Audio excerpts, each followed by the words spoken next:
How the Whale Got His Throat. In the sea once upon a time, oh my best beloved, there was a whale. And he ate fishes, he ate the starfish, and the garfish, and the crab, and the dab, and the plaice, and the dace, and the skate, and his mate, and the mackerel, and the pickerel, and the really truly twirly-whirly, eel, all the fishes he could find in all the sea he ate with his mouth, so till at last there was only one small fish left in all the sea, and he was a small 'stute fish. And he swam a little behind the whale's right ear so as to be out of harm's way. Then the whale stood up on his tail, and said, I am hungry, and the small 'stute fish said in a small 'stute voice, noble and generous cetacean, have you ever tasted man? No, said the whale, what is it like? Nice, said the small 'stute fish, nice but nubbly. Then fetch me some, said the whale, and he made the sea froth up with his tail. One at a time is enough, said the 'stute fish, if you swim to latitude 50 north, longitude 40 west. That is magic, you will find sitting on a raft in the middle of the sea with nothing on, but a pair of blue canvas breeches, a pair of suspenders, you must not forget the suspenders best beloved, and a jackknife, one shipwrecked mariner, who it is only fair to tell you, is a man of infinite resource and sagacity. So the whale swam and swam to latitude 50 north, longitude 40 west as fast as he could swim, and on a raft in the middle of the sea, with nothing to wear except a pair of blue canvas breeches, a pair of suspenders, you must particularly remember the suspenders best beloved, and a jackknife, he found one single solitary shipwrecked mariner, trailing his toes in the water he had his mummy's leave to paddle, or else he would never have done it because he was a man of infinite resource and sagacity. Then the whale opened his mouth back and back and back, till it nearly touched his tail, and he swallowed the shipwrecked mariner, and the raft he was sitting on, and his blue canvas breeches, and the suspenders which you must not forget, and the jackknife, he swallowed them all down into his warm dark inside cupboards, and then he smacked his lips so, and turned round 3 times on his tail. But as soon as the mariner, who was a man of infinite resource and sagacity, found himself truly inside the whale's warm dark inside cupboards, he stumped and he jumped and he thumped and he bumped and he pranced and he danced and he banged and he clanged and he hit and he bit and he leaped and he creeped and he prowled and he howled and he hopped and he dropped and he cried and he sighed and he crawled and he bawled and he stepped and he leapt and he danced hornpipes where he shouldn't, and the whale felt most unhappy indeed. Have you forgotten the suspenders? So he said to the 'stute fish, this man is very nubbly, and besides he is making me hiccup, what shall I do? Tell him to come out, said the 'stute fish. So the whale called down his own throat to the shipwrecked mariner, come out, and behave yourself, I've got the hiccups. Nay, nay, said the mariner, not so, but far otherwise, take me to my natal shore, and the white cliffs off Albion and ill, think about it, and he began to dance more than ever. You had better take him home, said the 'stute fish to the whale. I ought to have warned you that he is a man of infinite resource and sagacity. So the whale swam and swam and swam with both flippers and his tail, as hard as he could for the hiccups, and at last he saw the mariner's natal shore and the white cliffs off Albion, and he rushed halfway up the beach and opened his mouth wide and wide and wide, and said, change here for Winchester, Ashuelot, Nashua, Keene, and stations on the Fitchburg Road. And just as he said Fitch, the mariner walked out of his mouth, but while the whale had been swimming, the mariner, who was indeed a person of infinite resource and sagacity, had taken his jackknife and cut up the raft into a little square grating all running crisscross, and he had tied it firm with his suspenders. Now you know why you were not to forget the suspenders. And he dragged that grating good and tight into the whale's throat, and there it stuck. Then he recited the following sloka, which as you have not heard it, I will now proceed to relate. By means of a grating, I have stopped your aiding.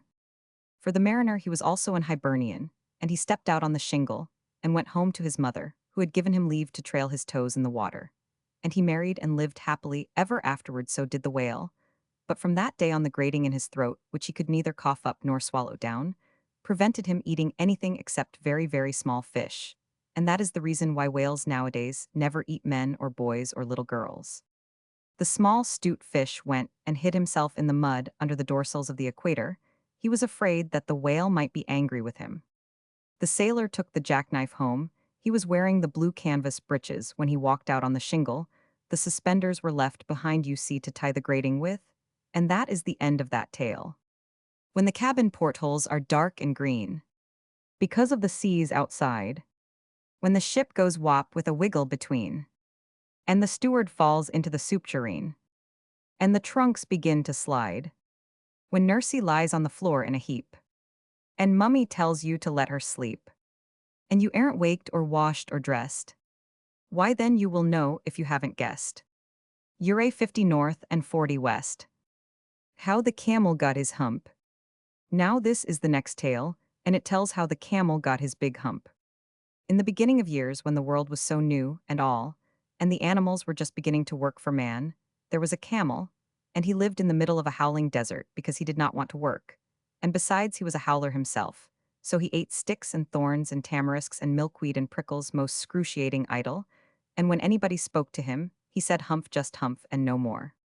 Presently the horse came to him on Monday morning, with a saddle on his back and a bit in his mouth, and said, Camel, O camel, come out and trot like the rest of us. Humph, said the camel, and the horse went away and told the man. Presently the dog came to him with a stick in his mouth, and said, Camel, O camel, come and fetch and carry like the rest of us. Humph, said the camel, and the dog went away and told the man. Presently the ox came to him with the yoke on his neck, and said, Camel, O camel, come and plow like the rest of us. Humph, said the camel, and the ox went away and told the man. At the end of the day, the man called the horse and the dog and the ox together, and said, 303, I am very sorry for you with the world so new and all. But that hump thing in the desert can't work, or he would have been here by now, so I am going to leave him alone, and you must work double time to make up for it.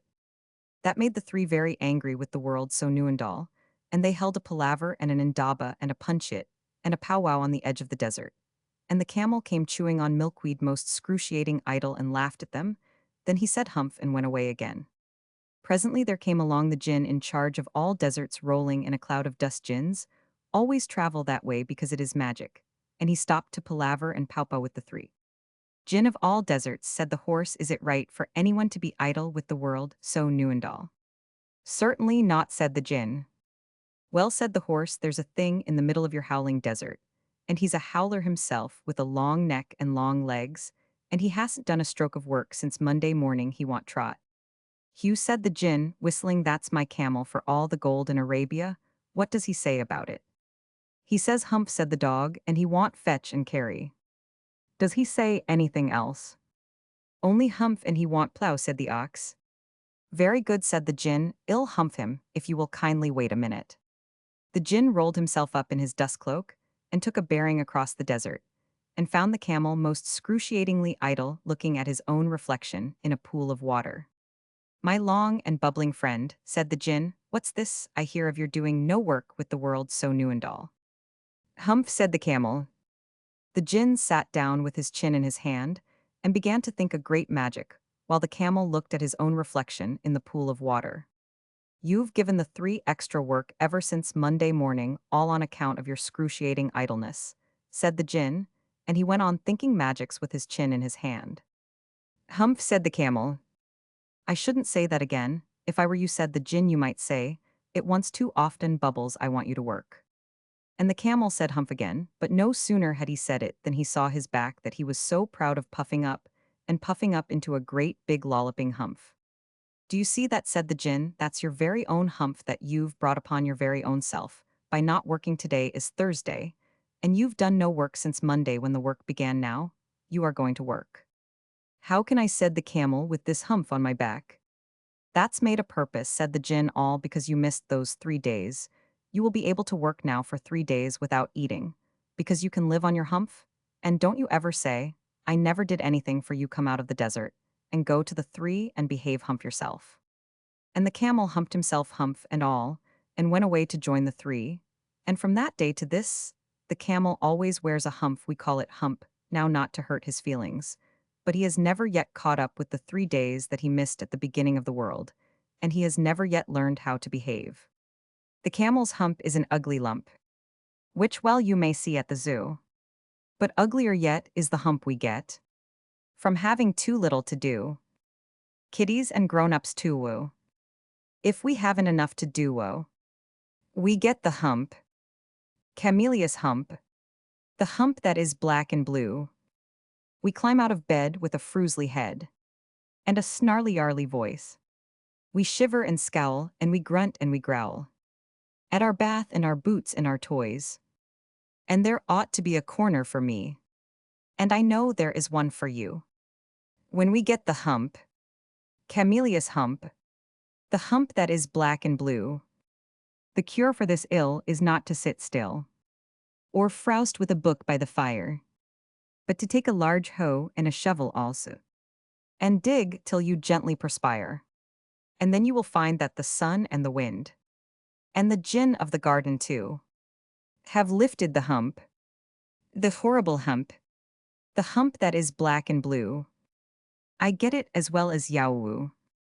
If I haven't enough to do, woe. We all get hump. Camellias hump. Kitties and grown-ups too. How the rhinoceros got his skin.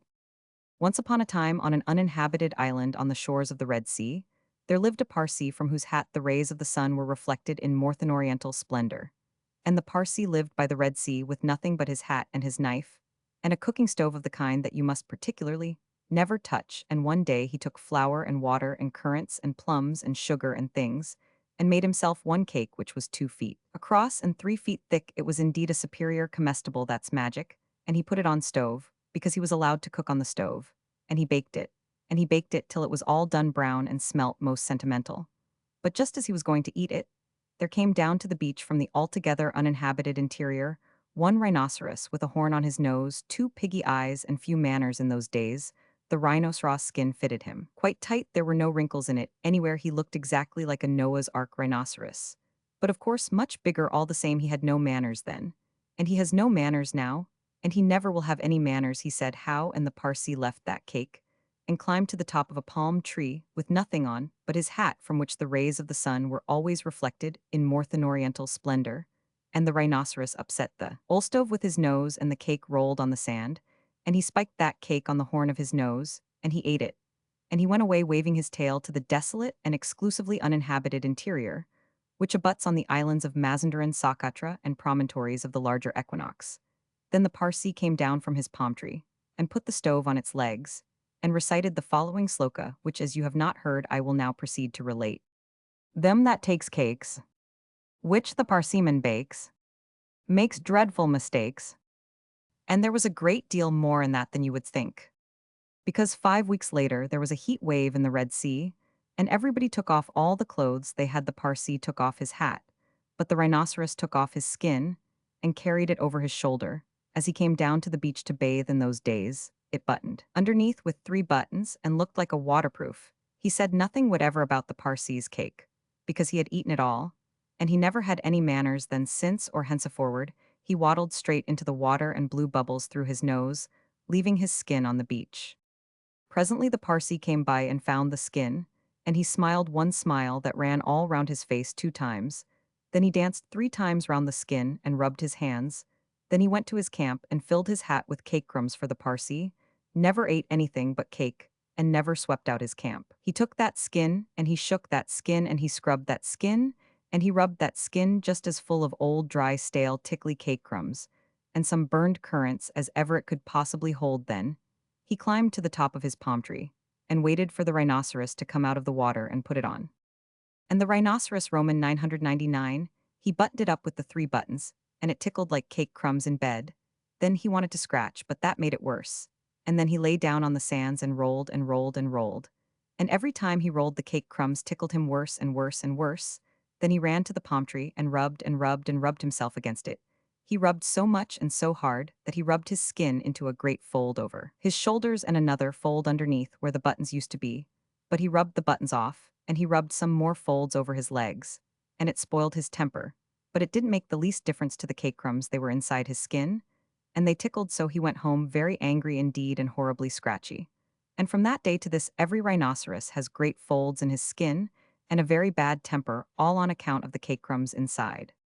But the Parsee came down from his palm tree, wearing his hat from which the rays of the sun were reflected in Northern Oriental splendor, packed up his cooking stove, and went away in the direction of Orotavo Amygdala, the upland meadows of Anantarivo, and the marshes of Sonaput. This uninhabited island is off Cape Gardafui, by the beaches of Socotra and the pink Arabian Sea.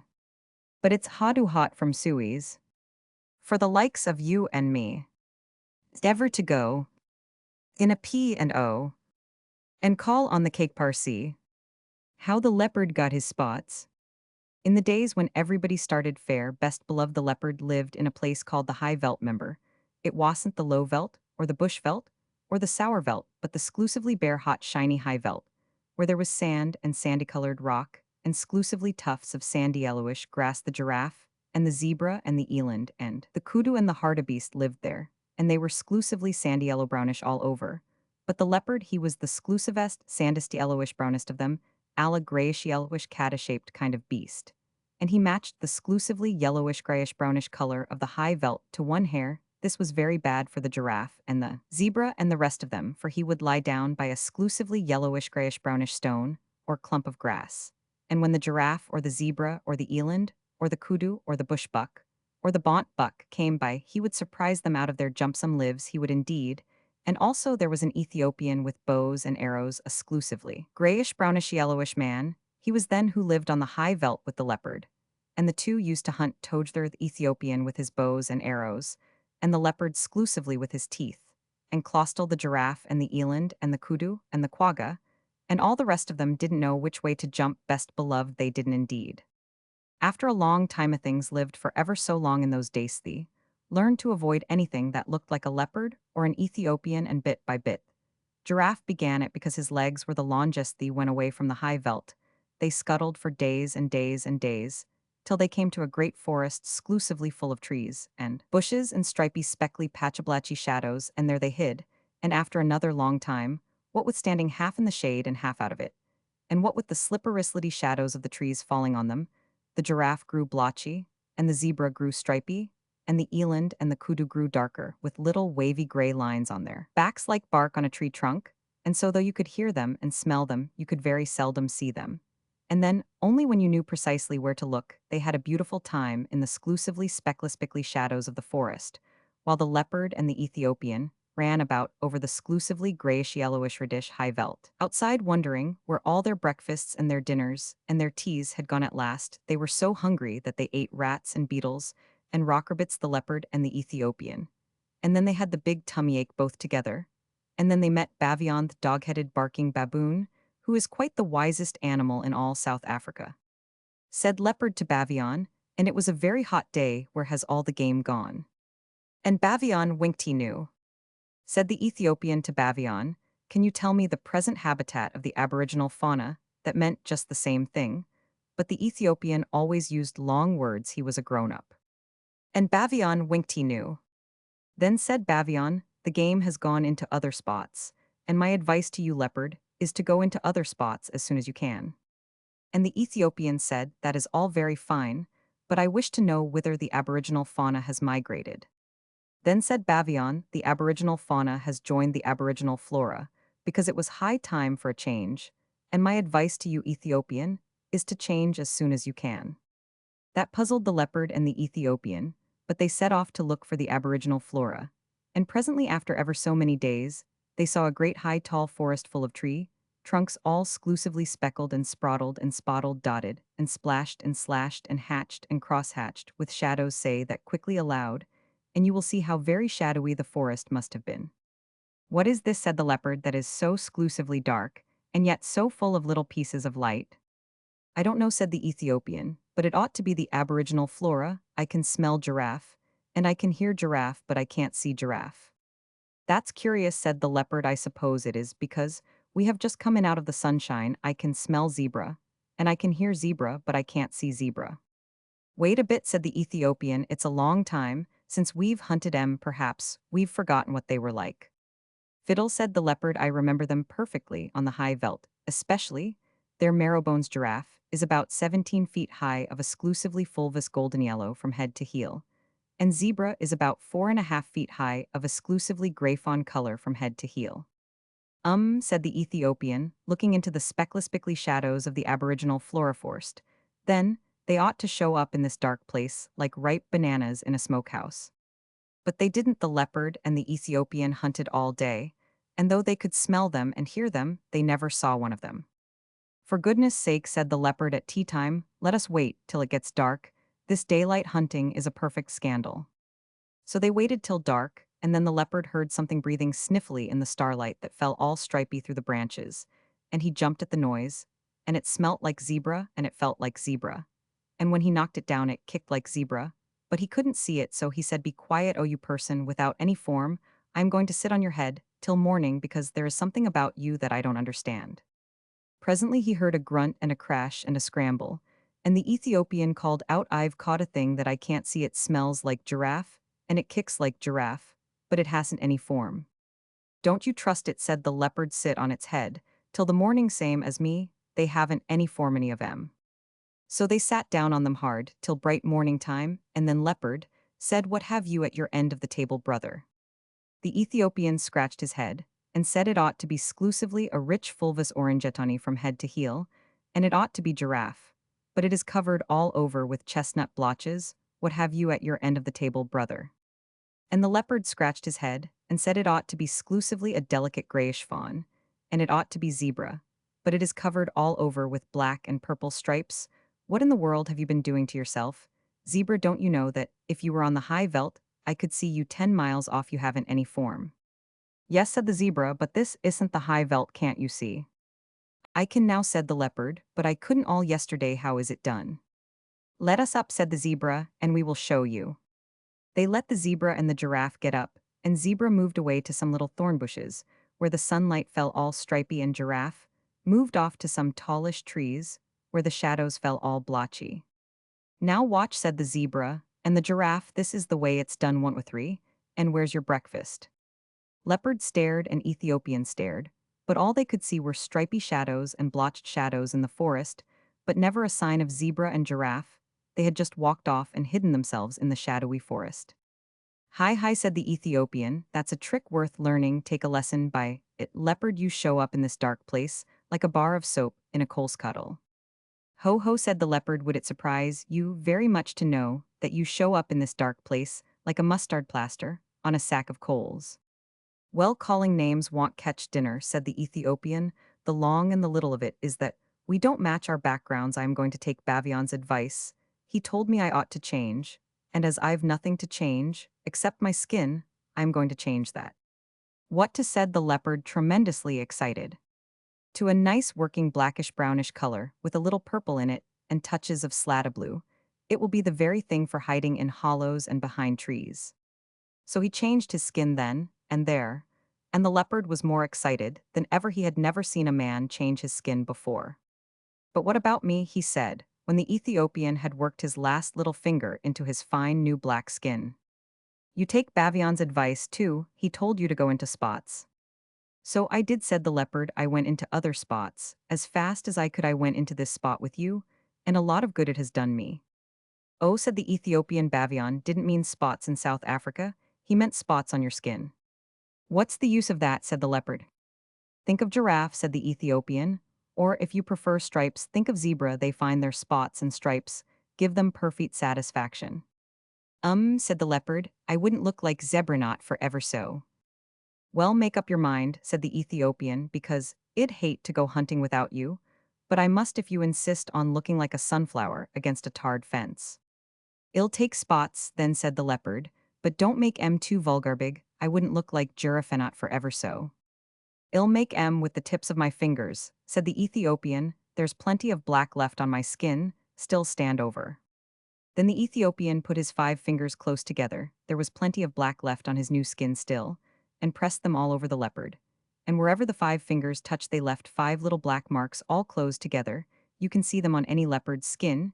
You like best beloved, sometimes the fingers slipped, and the marks got a little blurred. But if you look closely at any leopard now, you will see that there are always 5 spots off 5 fat black fingertips. "Now you are a beauty," said the Ethiopian. "You can lie out on the bare ground, and look like a heap of pebbles. You can lie out on the naked rocks, and look like a piece of pudding stone. You can lie out on a leafy branch, and look like sunshine sifting through the leaves, and you can lie right across the center of a path, and look like nothing in particular. Think of that and purr." "But if I am all this," said the leopard, "why didn't you go spotty too?" "Oh, plain black's best for a nigger," said the Ethiopian. "Now come along, and well see, if we can't get even with Mr. 1 2 3, where's your breakfast?" So they went away and lived happily, ever afterward. Best beloved, that is all. Oh, now and then you will hear grown-ups say, "Can the Ethiopian change his skin? Or the leopard his spots?" I don't think even grown-ups would keep on saying such a silly thing, if the leopard and the Ethiopian hadn't done it on Sidoyu, but they will never do it again, best beloved they are quite contented as they are. I am the most wise Bavian saying in most wise tones. Let us melt into the landscape just, us two by our loans. People have Kamina carriage calling, but mummy is there. Yes, I can go if you take me nurse says she don't care. Let's go up to the pigsties and sit on the farmyard rails. Let's say things to the bunnies and watch 'em skitter their tails. Let's so anything daddy so long as it's you and me. And going truly exploring and not being in till tea. Here's your boots I've brought 'em, and here's your cap and stick. And here's your pipe and tobacco, oh, come along out of it quick. The elephant's child. In the high and far off times, the elephant, oh, best beloved, had no trunk, he had only a blackish bulgy nose, as big as a boot, that he could wriggle about from side to side. But he couldn't pick up things with it. But there was one elephant, a new elephant, an elephant's child who was full of satiable curiosity, and that means he asked ever so many questions, and he lived in Africa, and he filled all Africa with his satiable curiosities. He asked his tall aunt the ostrich why her tail feathers grew just so, and his tall aunt the ostrich spanked him with her hard claw. He asked his tall uncle the giraffe what made his skin spotty, and his tall uncle the giraffe spanked him with his hard hoof. And still he was full of satiable curiosity. He asked his broad aunt the hippopotamus why her eyes were red, and his broad aunt the hippopotamus spanked him with her broad hoof. And he asked his hairy uncle the baboon why melons tasted just so, and his hairy uncle the baboon spanked him with his hairy paw. And still he was full of satiable curiosity. He asked questions about everything that he saw or heard, or felt, or smelt, or touched, and all his uncles and his aunts spanked him, and still, he was full of satiable curiosity. One fine morning, in the middle of the procession of the equinoxes, this satiable elephant's child asked a new fine question that he had never asked before. He asked, "What does the crocodile have for dinner?" Then everybody said hush in a loud and dreadful tone, and they spanked him immediately and directly without stopping for a long time. By and by when that was finished, he came upon Kalakalo bird, sitting in the middle of a wait-a-bit thorn bush, and he said, "My father has spanked me, and my mother has spanked me, all my aunts and uncles have spanked me for my satiable curiosity, and still I want to know what the crocodile has for dinner." Then Kalakalo bird said with a mournful cry, "Go to the banks of the great gray-green greasy Limpopo River, all set about with fever trees, and find out." That very next morning, when there was nothing left of the equinoxes, because the procession had proceeded according to precedent, this satiable elephant's child took 100 pounds of bananas, the little short red kind, and 100 pounds of sugar cane, the long purple kind, and 17 melons, the green crackly kind, and said to all his dear families, "Goodbye, I am going to the great gray-green greasy Limpopo River, all set about with fever trees, to find out what the crocodile has for dinner." And they all spanked him once more for luck, though he asked them most politely to stop. Then he went away a little warm, but not at all astonished, eating melons, and throwing the rind about because he could not pick it up. He went from Grahamstown to Kimberley, and from Kimberley to Kama's country, and from Kama's country he went east by north, eating melons all the time, till at last he came to the banks of the great gray-green greasy Limpopo River, all set about with fever trees, precisely as Kalakalo bird had said. Now you must know and understand, O best beloved, that, till that very week and day and hour and minute, this satiable elephant's child had never seen a crocodile, and did not know what one was like. It was all his satiable curiosity. The first thing that he found was a bicolored python rock snake, curled round a rock. "Excuse me," said the elephant's child most politely, "but have you seen such a thing as a crocodile in these promiscuous parts?" "Have I seen a crocodile?" said the bicolored python rock snake, in a voice of dreadful scorn. "What will you ask me next?" "Excuse me," said the elephant's child, "but could you kindly tell me what he has for dinner?" Then the bicolored python rock snake uncoiled himself very quickly from the rock, and spanked the elephant's child with his scalesome, flailsome tail. "That is odd," said the elephant's child, "because my father and my mother, and my uncle and my aunt, not to mention my other aunt the hippopotamus, and my other uncle the baboon, have all spanked me for my satiable curiosity, and I suppose this is the same thing." So he said goodbye very politely to the bicolored python rock snake, and helped to coil him up on the rock again, and went on a little warm, but not at all astonished, eating melons, and throwing the rind about because he could not pick it up till he trod on what he thought was a log of wood, at the very edge of the great gray-green greasy Limpopo River, all set about with fever trees. But it was really the crocodile, oh best beloved, and the crocodile winked one eye like this. "Excuse me," said the elephant's child most politely, "but do you happen to have seen a crocodile in these promiscuous parts?" Then the crocodile winked the other eye and lifted half his tail out of the mud, and the elephant's child stepped back most politely, because he did not wish to be spanked again. "Come hither, little one," said the crocodile, "why do you ask such things?" "Excuse me," said the elephant's child most politely, "but my father has spanked me, my mother has spanked me, not to mention my tall aunt the ostrich, and my tall uncle the giraffe, who can kick ever so hard, as well as my broad aunt the hippopotamus and my hairy uncle the baboon, and including the bicolored python rock snake with the scalesome flailsome tail, just up the bank, who spanks harder than any of them. And so if it's quite all the same to you, I don't want to be spanked any more." "Come hither, little one," said the crocodile, "for I am the crocodile," and he wept crocodile tears to show it was quite true. Then the elephant's child grew all breathless and panted, and kneeled down on the bank, and said, "You are the very person I have been looking for all these long days. Will you please tell me what you have for dinner?" "Come hither, little one," said the crocodile, an ill whisper. Then the elephant's child put his head down close to the crocodile's musky, tusky mouth, and the crocodile caught him by his little nose, which up to that very weekday hour and minute had been no bigger than a boot, though much more useful. "I think," said the crocodile, and he said it between his teeth like this, "I think today I will begin with elephant's child." At this, oh best beloved, the elephant's child was much annoyed, and he said, speaking through his nose like this, "Let go, you are hurtig be."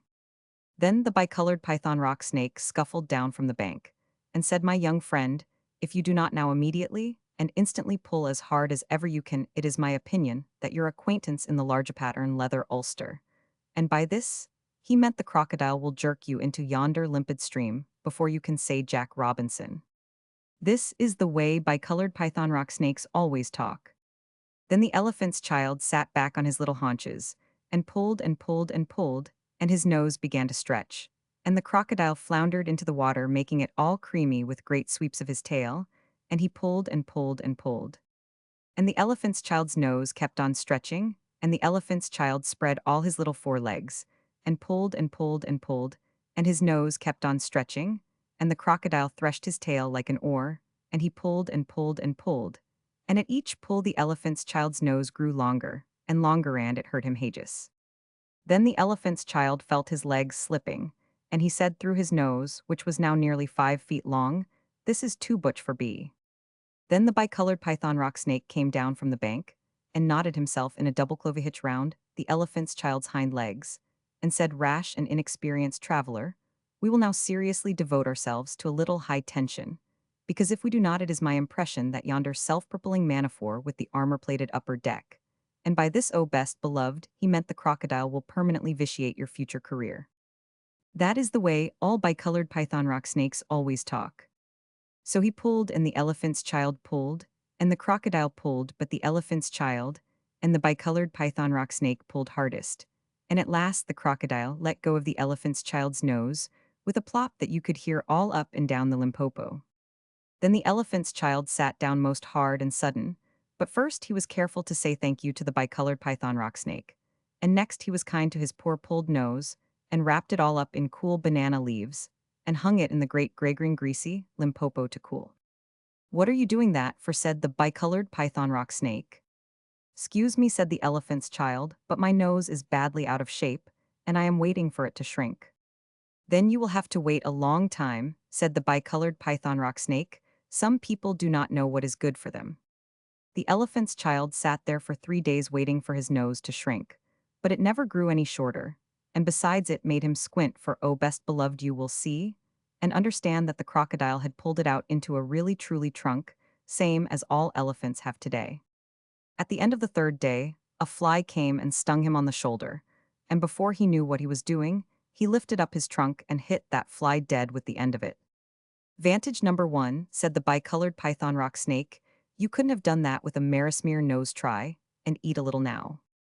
Before he thought what he was doing, the elephant's child put out his trunk, and plucked a large bundle of grass, dusted it clean against his forelegs, and stuffed it into his own mouth.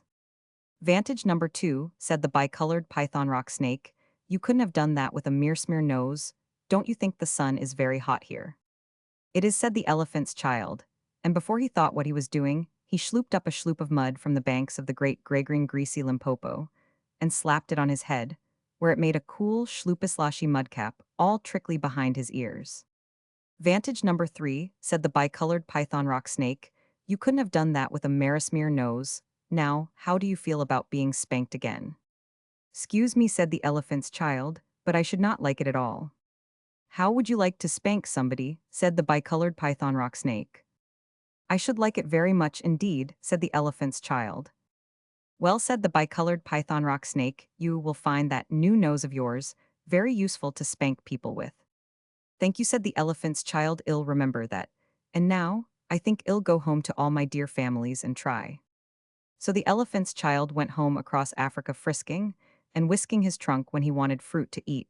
He pulled fruit down from a tree. Instead of waiting for it to fall as he used to do when he wanted grass, he plucked grass up from the ground. Instead of going on his knees as he used to do when the flies bit him, he broke off the branch of a tree and used it as fly whisk, and he made himself a new cool slushy squishy mud cap. Whenever the sun was hot, when he felt lonely walking through Africa, he sang to himself down his trunk, and the noise was louder than several brass bands. He went especially out of his way to find a broad hippopotamus. She was no relation of his, and he spanked her very hard to make sure that the bicolored python rock snake had spoken the truth about his new trunk. The rest of the time, he picked up the melon rinds that he had dropped on his way to the Limpopo. He was a tidy pachyderm. One dark evening, he came back to all his dear families, and he coiled up his trunk and said, "How do you do?" They were very glad to see him, and immediately said, "Come here and be spanked for your satiable curiosity." "Pooh," said the elephant's child, "I don't think you peoples know anything about spanking, but I do, and I'll show you then." He uncurled his trunk and knocked two of his dear brothers head over heels. "Oh, bananas," said they, "where did you learn that trick, and what have you done to your nose?" "I got a new one from the crocodile on the banks of the great Gregring Greasy Limpopo River," said the elephant's child. "I asked him what he had for dinner, and he gave me this to keep." "It looks very ugly," said his hairy uncle the baboon. "It does," said the elephant's child, "but it's very useful," and he picked up his hairy uncle the baboon by one hairy leg and hove him into a hornet's nest.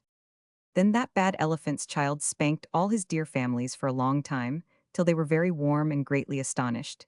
He pulled out his tall ostrich ant's tail feathers, and he caught his tall uncle the giraffe by the hind leg, and dragged him through a thorn bush, and he shouted at his broad aunt the hippopotamus and blew bubbles into her ear when she was sleeping in the water after meals, but he never let anyone touch Colocolo bird. At last things grew so exciting that his dear families went off one by one, in a hurry to the banks of the great Gregring Greasy Limpopo River, all set about with fever trees to borrow new noses from the crocodile. When they came back, nobody spanked anybody any more, and ever since that day, oh best beloved, all the elephants you will ever see besides all those that you want have trunks precisely like the trunk of the satiable elephant's child. I keep 6 honest serving men. They taught me all I knew. Their names are what and where and when, and how and why and who. I send them over land and sea. I send them east and west. But after they have worked for me, I give them all a rest. I let them rest from 9 till 5. For I am busy then, as well as breakfast, lunch, and tea. For they are hungry men. But different folk have different views. I know a person small. She keeps 10 million serving men, who get no rest at all. She sends them abroad on her own affairs. From the second she opens her eyes, 1 million house, 2 million wears, and 7 million wise. The sing-song of old man kangaroo. Not always was the kangaroo as now we do behold him, but a different animal with 4 short legs. He was gray, and he was woolly, and his pride was inordinate. He danced on an outcrop in the middle of Australia, and he went to the little god Nqa. He went to Nqa at 6 before breakfast, saying, "Make me different from all other animals by 5 this afternoon." Up jumped Nqa from his seat on the sandflat and shouted, "Go away." He was gray and he was woolly, and his pride was inordinate. He danced on a rock ledge in the middle of Australia, and he went to the middle god Nquing. He went to Nquing at 8 after breakfast, saying, "Make me different from all other animals. Make me also wonderfully popular by 5 this afternoon. Up jumped Enquing from his burrow in the spinifex, and shouted go away. He was grey and he was woolly, and his pride was inordinate. He danced on a sandbank in the middle of Australia, and he went to the big god Engkong. He went to Engkong at 10, before dinner time, saying, make me different from all other animals, make me popular, and wonderfully run after by 5 this afternoon. Up jumped Engkong from his bath in the salt pen, and shouted yes, I will. Engkong called Dingo Yellow Dog Dingleways hungry Dusty in the sunshine, and showed him Kangaroo. Engkong said Dingo, wake up Dingo, do you see that gentleman dancing on an ash bit? He wants to be popular, and very truly run after Dingo make him so. Up jumped Dingo Yellow Dog Dingoned, said what that catrabit. Off ran Dingo Yellow Dog Dingleways hungry grinning like a coal skittlerin after Kangaroo. Off went the proud Kangaroo on his 4 little legs like a bunny. This, oh beloved of mine, ends the first part of the tale. He ran through the desert, he ran through the mountains, he ran through the salt pens, he ran through the reed beds, he ran through the blue gums, he ran through the spinifex, he ran till his front legs ached. He had to. Still ran Dingo Yellow Dog Dingleways hungry grinning like a rat trap, never getting nearer, never getting farther in after Kangaroo. He had to. Still ran Kangaroo Old Man Kangaroo. He ran through the titteries, he ran through the mulga, he ran through the long grass, he ran through the short grass, he ran through the tropics of Capricorn and Cancer, he ran till his hind legs ached. He had to. Still ran Dingo Yellow Dog Dingo hungrier, and hungrier grinning like a horse collar, never getting nearer, never getting farther, and they came to the Wolgong River. Now there wasn't any bridge, and there wasn't any ferryboat, and Kangaroo didn't know how to get over, so he stood on his legs and hopped. He had to. He hopped through the flinders, he hopped through the cinders, he hopped through the deserts in the middle of Australia, he hopped like a kangaroo. First he hopped 1 yard, then he hopped 3 yards, then he hopped 5 yards, his legs growing stronger, his legs growing longer. He hadn't any time for rest or refreshment, and he wanted them very much. Still ran Dingo Yellow Dog Dingo very much, bewildered, very much hungry, and wondering what in the world or out of it made Old Man Kangaroo hop. For he hopped like a cricket, like a pea in a saucepan, or a new rubber ball on a nursery floor. He had to. He tucked up his front legs, he hopped on his hind legs, he stuck out his tail for a balance behind him, and he hopped through the Darling Downs. He had to. Still ran Dingo Tired Dog Dingo hungrier and hungrier, very much bewildered and wondering when in the world or out of it would Old Man Kangaroo stop. Then came Engkong from his bath in the salt pans, and said it's 5 o'clock. Down sat Dingo poor dog, Dingleways hungry Dusky in the sunshine, hung out his tongue and howled. Down sat Kangaroo Old Man Kangaroo stuck out his tail like a milking stool behind him, and said thank goodness that's finished. Then said Engkong, who is always a gentleman, why aren't you grateful to Yellow Dog Dingo? Why don't you thank him for all he has done for you? Then said Kangaroo Tired Old Kangaroo, he's chased me out of the homes of my childhood, he's chased me out of my regular meal times, he's altered my shape so I'll never get it back, and he's played old scratch with my legs. Then said Engkong, perhaps I'm mistaken, but didn't you ask me to make you different from all other animals, as well as to make you very truly sought after, and now it is 5 o'clock. Yes, said Kangaroo, I wish that I thought you would do it by charms and incantations, but this is a practical joke. Joke, said Engkong from his bath in the blue gums, say that again, and I'll whistle up Dingo and run your hind legs off. No, said the Kangaroo, I must apologize, legs are legs, and you needn't alter 'em so far as I am concerned. I only meant to explain to your lordliness that I've had nothing to eat since morning, and I am very empty indeed. Yes, said Dingo Yellow Dog Dingo, I am just in the same situation. I've made him different from all other animals, but what may I have for my tea? Then said Engkong from his bath in the salt pen, come and ask me about it tomorrow, because I am going to wash. So they were left in the middle of Australia, Old Man Kangaroo and Yellow Dog Dingo, and each said that's your fault. This is the mouth-filling song of the race that was run by a boomer, run in a single burstenly event of its kind, started by Big God Engkong from Warragaboriguruma. Old Man Kangaroo first, Yellow Dog Dingo behind. Kangaroo bounded away. his back legs working like pistons, bounded from morning till dark, 25 feet to a bound. Yellow dog dingo lay, like a yellow cloud in the distance, much too busy to bark. My, but they covered the ground. Nobody knows where they went, or followed the track that they flew in. For that continent hadn't been given a name. They ran 30 degrees. From Torres Straits to the Leeuwin. Look at the atlas, please. And they ran back as they came. S'posing you could trot from Adelaide to the Pacific for an afternoon's run. Half what these gentlemen did. You would feel rather hot. But your legs would develop terrific. Yes, my importunate son. You'd be a marvelous kid. The beginning of the armadillos.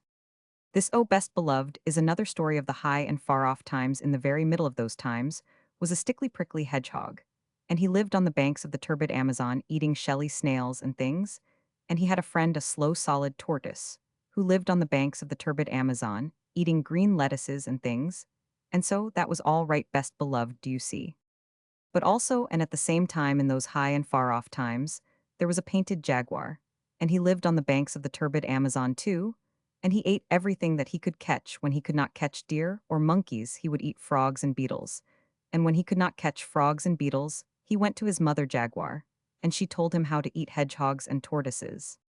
She said to him ever so many times, graciously waving her tail, my son, when you find a hedgehog, you must drop him into the water, and then he will uncoil. And when you catch a tortoise, you must scoop him out of his shell with your paw, and so that was all right, best beloved. One beautiful night on the banks of the turbid Amazon, painted jaguar found stickly prickly hedgehog and slow solid tortoise sitting under the trunk of a fallen tree. They could not run away, and so stickly prickly curled himself up into a ball, because he was a hedgehog, and slow solid tortoise drew in his head and feet into his shell as far as they would go, because he was a tortoise. And so that was all right, best beloved, do you see? Now attend to me, said painted jaguar, because this is very important. My mother said that when I meet a hedgehog, I am to drop him into the water, and then he will uncoil.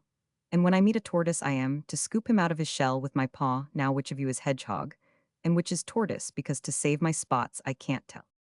Are you sure of what your mummy told you, said stickly prickly hedgehog. Are you quite sure? Perhaps she said that when you uncoil a tortoise, you must shell him out the water with a scoop, and when you paw a hedgehog, you must drop him on the shell.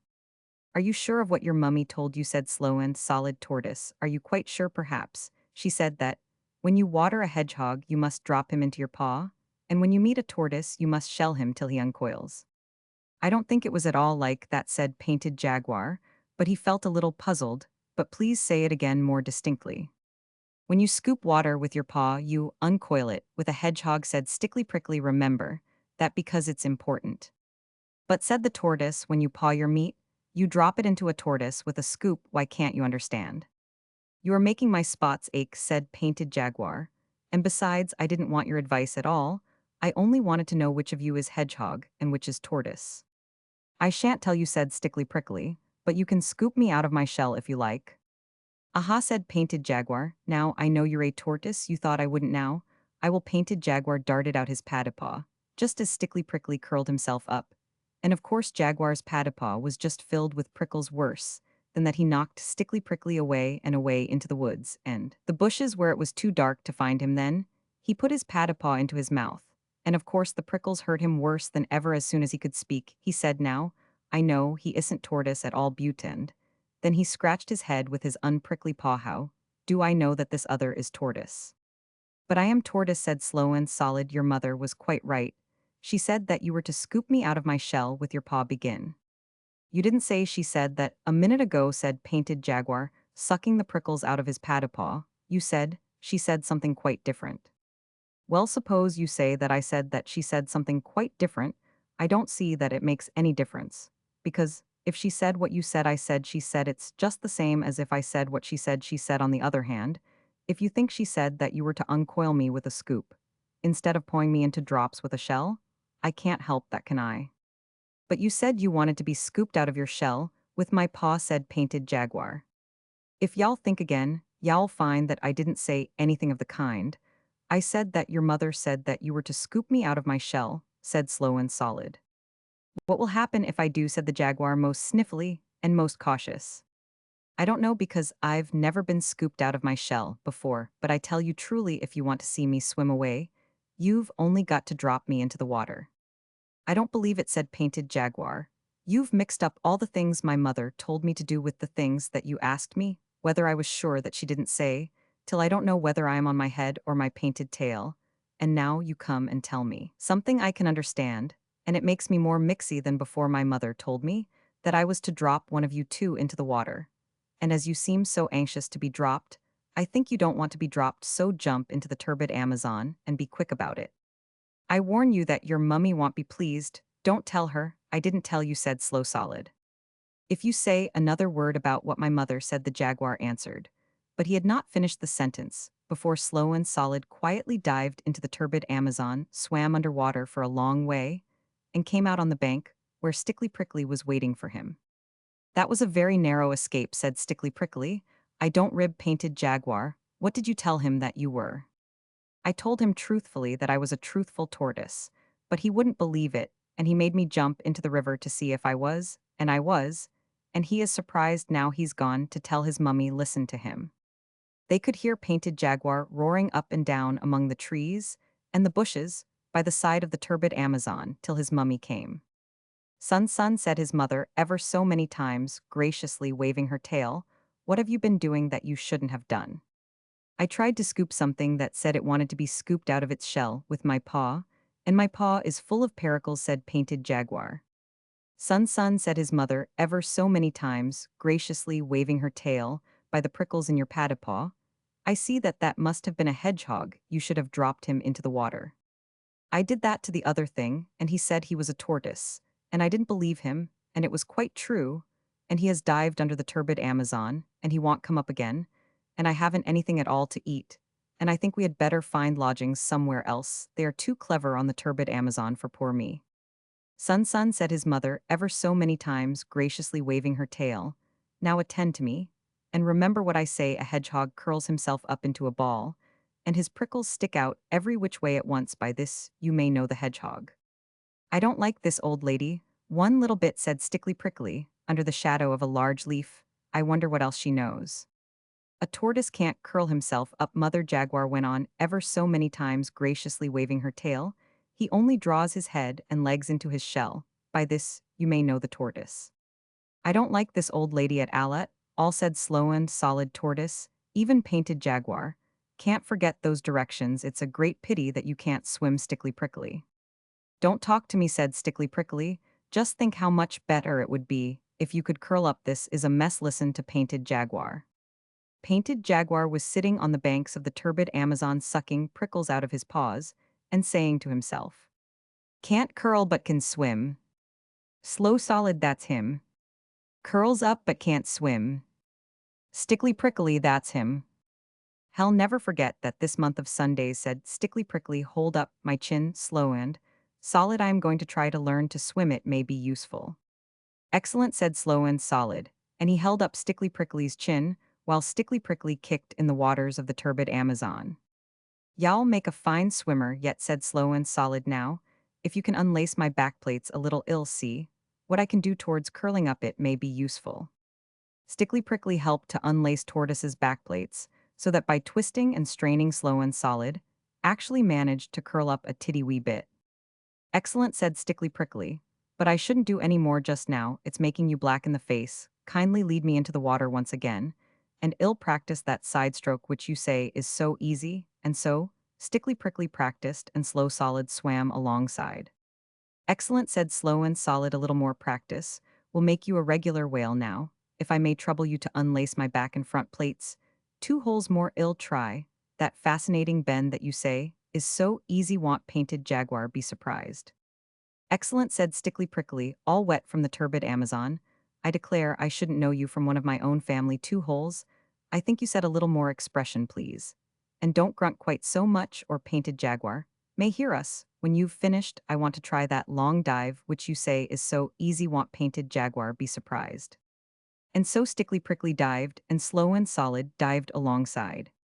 Excellent, said Slow and Solid, a little more attention to holding your breath, and you will be able to keep house at the bottom of the turbid Amazon.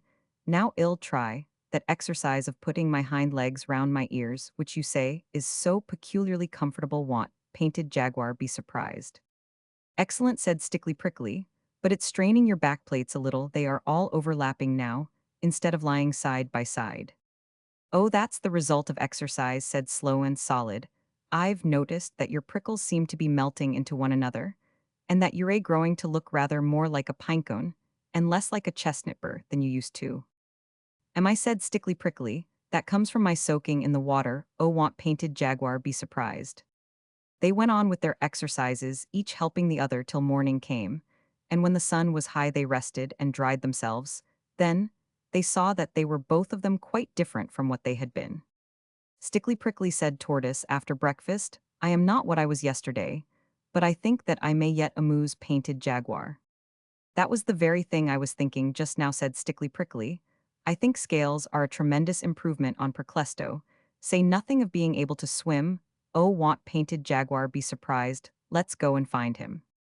By and by they found painted jaguar, still nursing his paw that had been hurt the night before. He was so astonished that he fell 3 times backward over his own painted tail without stopping.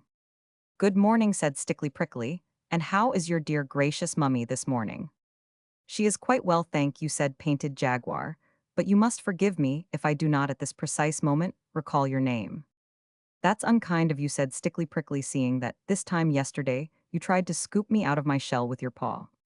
But you hadn't any shell, it was all prickles, said Painted Jaguar. I know it was, just look at my paw. You told me to drop into the turbid Amazon and be drowned, said Slow Solid. Why are you so rude and forgetful today? Don't you remember what your mother told you, said Stickly Prickly. Can't curl but can swim. Stickly Prickly, that's him. Curls up but can't swim. Slow Solid, that's him. Then they both curled themselves up and rolled round and round Painted Jaguar, till his eyes turned truly cartwheels in his head.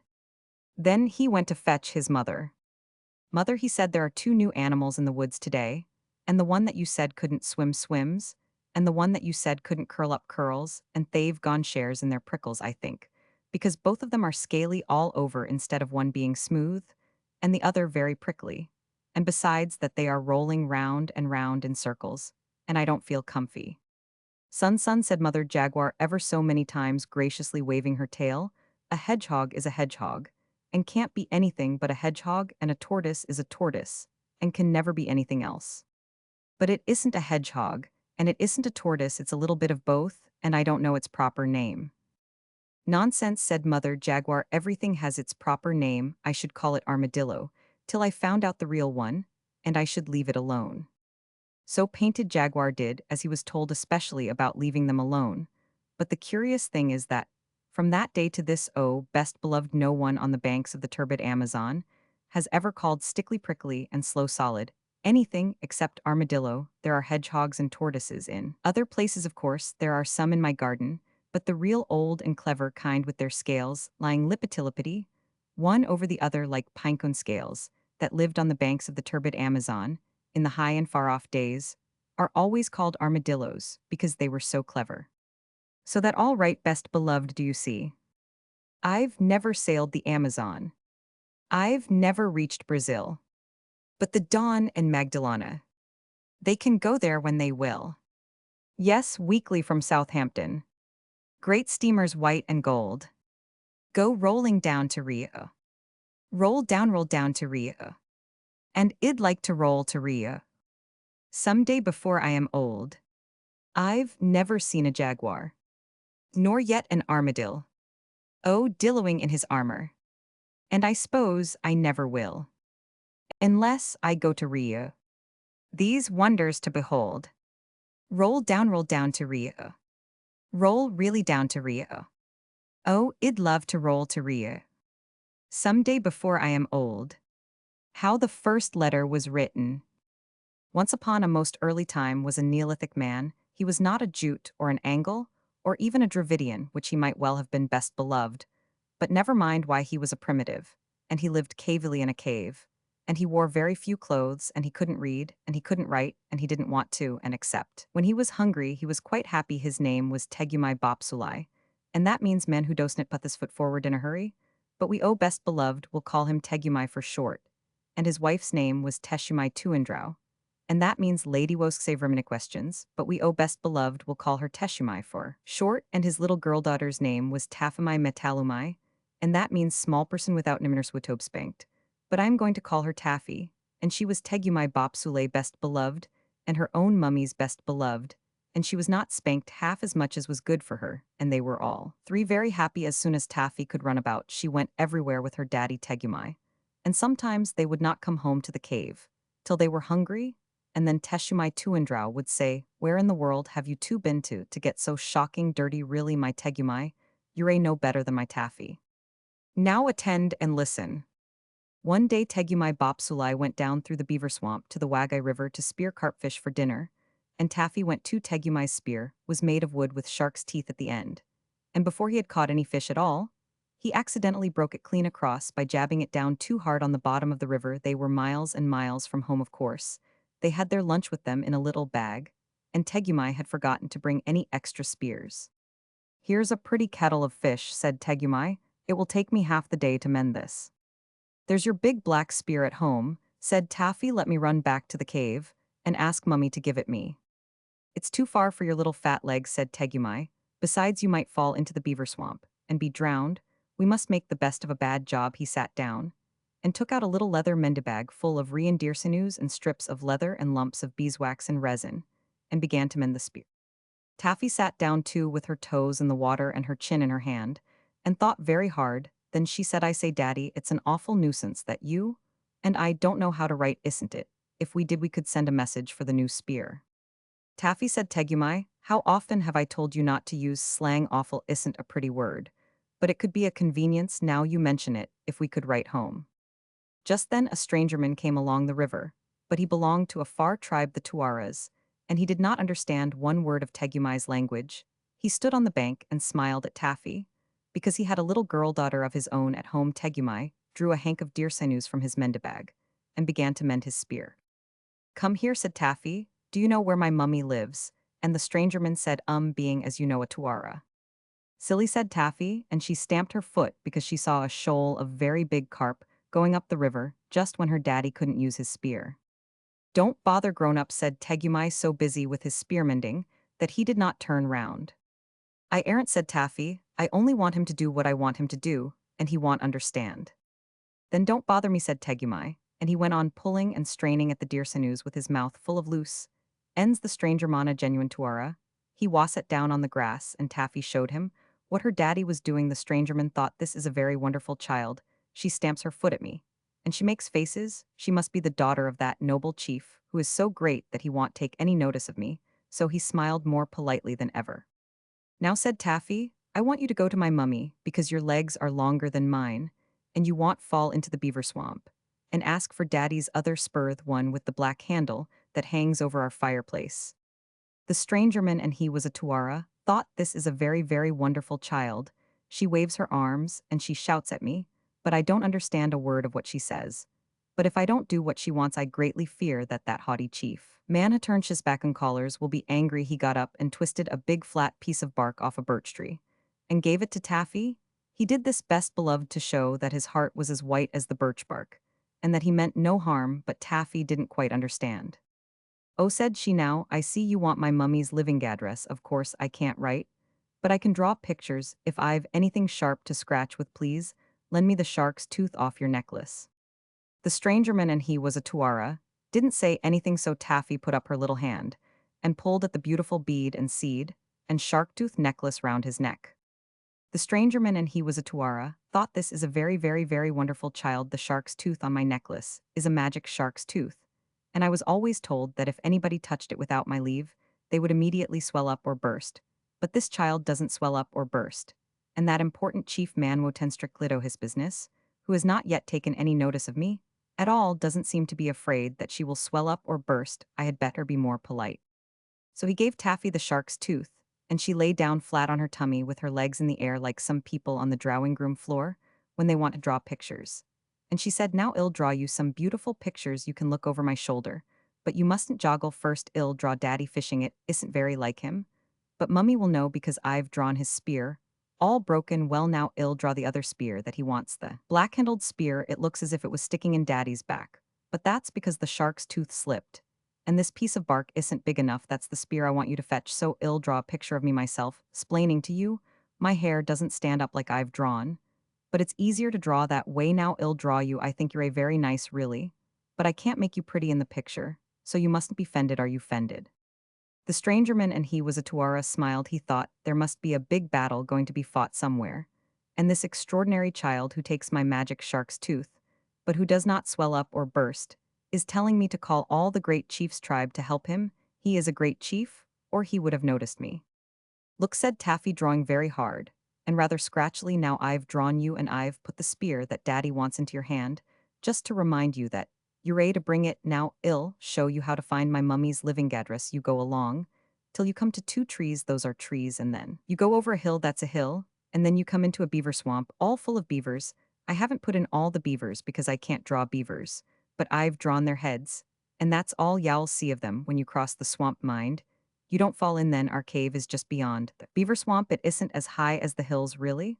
But I can't draw things very small, that's my mummy outside, she is beautiful, she is the most beautifulest mummy there ever was, but she won't be fended.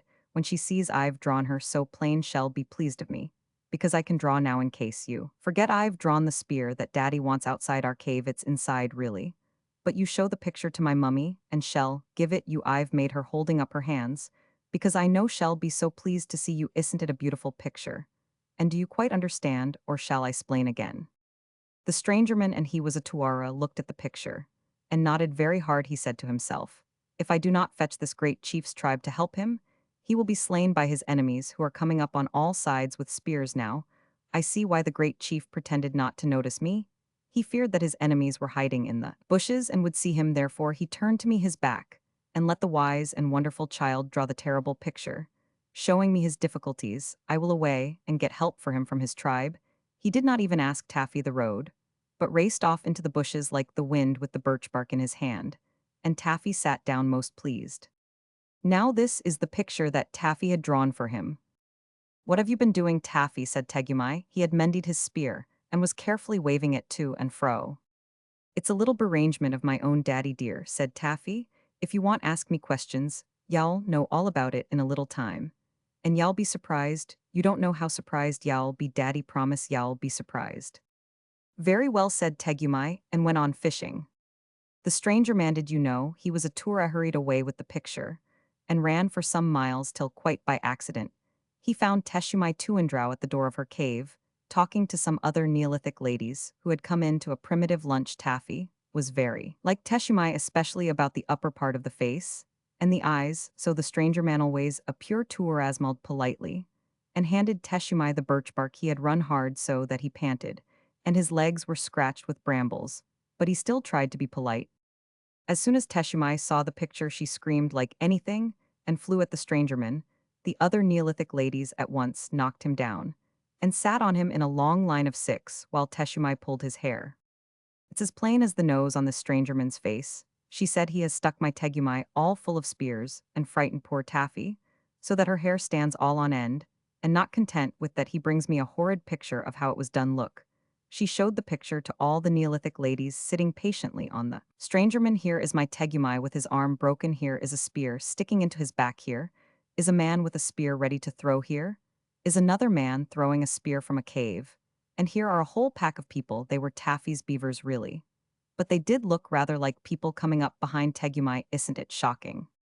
Most shocking, said the Neolithic ladies, and they filled the strangerman's hair with mud, at which he was surprised, and they beat upon the reverberating tribal drums, and called together all the chiefs of the tribe of Tegumai with their hetmans and dolmens, all Neguses, woons, and Akuns of the organization, in addition to the warlocks Anjacox, Jujumen Bonzes, and the rest, who decided that, before they chopped the strangerman's head off, he should instantly lead them down to the river, and show them where he had hidden poor Taffy. By this time, the strangerman, in spite of being a Tuara, was really annoyed. They had filled his hair quite solid with mud, they had rolled him up and down on knobby pebbles, they had sat upon him in a long line of 6, they had thumped him and bumped him till he could hardly breathe, and though he did not understand their language, he was almost sure that the names the Neolithic ladies called him were not ladylike. However, he said nothing, till all the tribe of Tegumai were assembled. And then he led them back to the bank of the Wagai River. And there they found Taffy making daisy chains and Tegumai carefully spearing small carp with his mended spear. Well, you have been quick, said Taffy, but why did you bring so many people, Daddy dear? This is my surprise. Are you surprised, Daddy? Very, said Tegumai, but it has ruined all my fishing for the day. Why, the whole dear kind, nice, clean, quiet tribe is here, Taffy. And so they were first of all walked Teshumai Tuandrau, and the Neolithic ladies tightly holding on to the strangerman whose hair was full of mud, although he was a Tuara behind them. Came the head chief, the vice chief, the deputy and assistant chiefs, all armed to the upper teeth, the hetmans and heads of hundreds platoffs with their platoons and dolmens with their detachments, woons, neguses, and akoons ranking in the rear still armed to the teeth behind them, was the tribe. Hierarchical order from owners of 4 caves, 1 for each season a private Riendieran, and 2 salmon leaps to feudal and prognathous villains, semi-entitled to half a bearskin of winter nights, 7 yards from the fire, and its script serfs holding the reversion of a scraped marrowbone under Harriet Errant, those beautiful words, best beloved they, were all there prancing and shouting. And they frightened every fish for 20 miles, and Tegumai thanked them in a fluid Neolithic oration. Then Teshumai Tuandrau ran down, and kissed and hugged Taffy, very much indeed. But the head chief of the tribe of Tegumai took Tegumai by the top-knot feathers, and shook him severely. Explain, explain, explain, cried all the tribe of Tegumai. Goodness sakes alive, said Tegumai, let go of my top-knot, can't a man break his carp spear, without the whole countryside descending on him? You're a very interfering people. I don't believe you've brought my daddy's black-handled spear, after all, said Taffy, and what are you doing to my nice strangerman? They were thumping him by 2s and 3s and 10s, till his eyes turned round and round. He could only gasp and point at Taffy. Where are the bad people who speared you, my darling? Said Teshumai Tuandrau. There weren't any, said Tegumai. My only visitor this morning was the poor fellow that you are trying to choke. Aren't you well? Or are you ill, O tribe of Tegumai? He came with a horrible picture, said the head chief, a picture that showed you were full of spears. P'raps id better splain that I gave him that picture, said Taffy, but she did not feel quite comfy. You said the tribe of Tegumai, altogether small person with nominers wotob spanked you. Taffy dear, I'm afraid we're in for a little trouble, said her daddy, and put his arm round her so she didn't care. Explain, explain, explain, said the head chief of the tribe of Tegumai, and he hopped on one foot. I wanted the strangerman to fetch daddy's spear, so I drawed it, said Taffy. There wasn't lots of spears. There was only one spear. I drawed it 3 times to make sure. I couldn't help it looking as if it stuck into daddy's head. There wasn't room on the birch bark. And those things that mummy called bad people are my beavers. I drawed them to show him the way through the swamp. And I drawed mummy at the mouth of the cave looking pleased, because he is a nice strangerman. And I think you are just the stupidest people in the world, said Taffy. He is a very nice man. Why have you filled his hair with mud? Wash him. Nobody said anything at all for a long time, till the head chief laughed, then the strangerman, who was at least a Tuara, laughed, then Tegumai laughed till he fell down flat on the bank. Then all the tribe laughed more and worse, and louder. The only people who did not laugh were Teshumai Tuandrau, and all the Neolithic ladies. They were very polite to all their husbands, and said idiot ever so often. Then the head chief of the tribe of Tegumai cried, and said, and sang, O small person without nimmers wotob spanked, you've hit upon a great invention. I didn't intend to, I only wanted daddy's black-handled spear, said Taffy.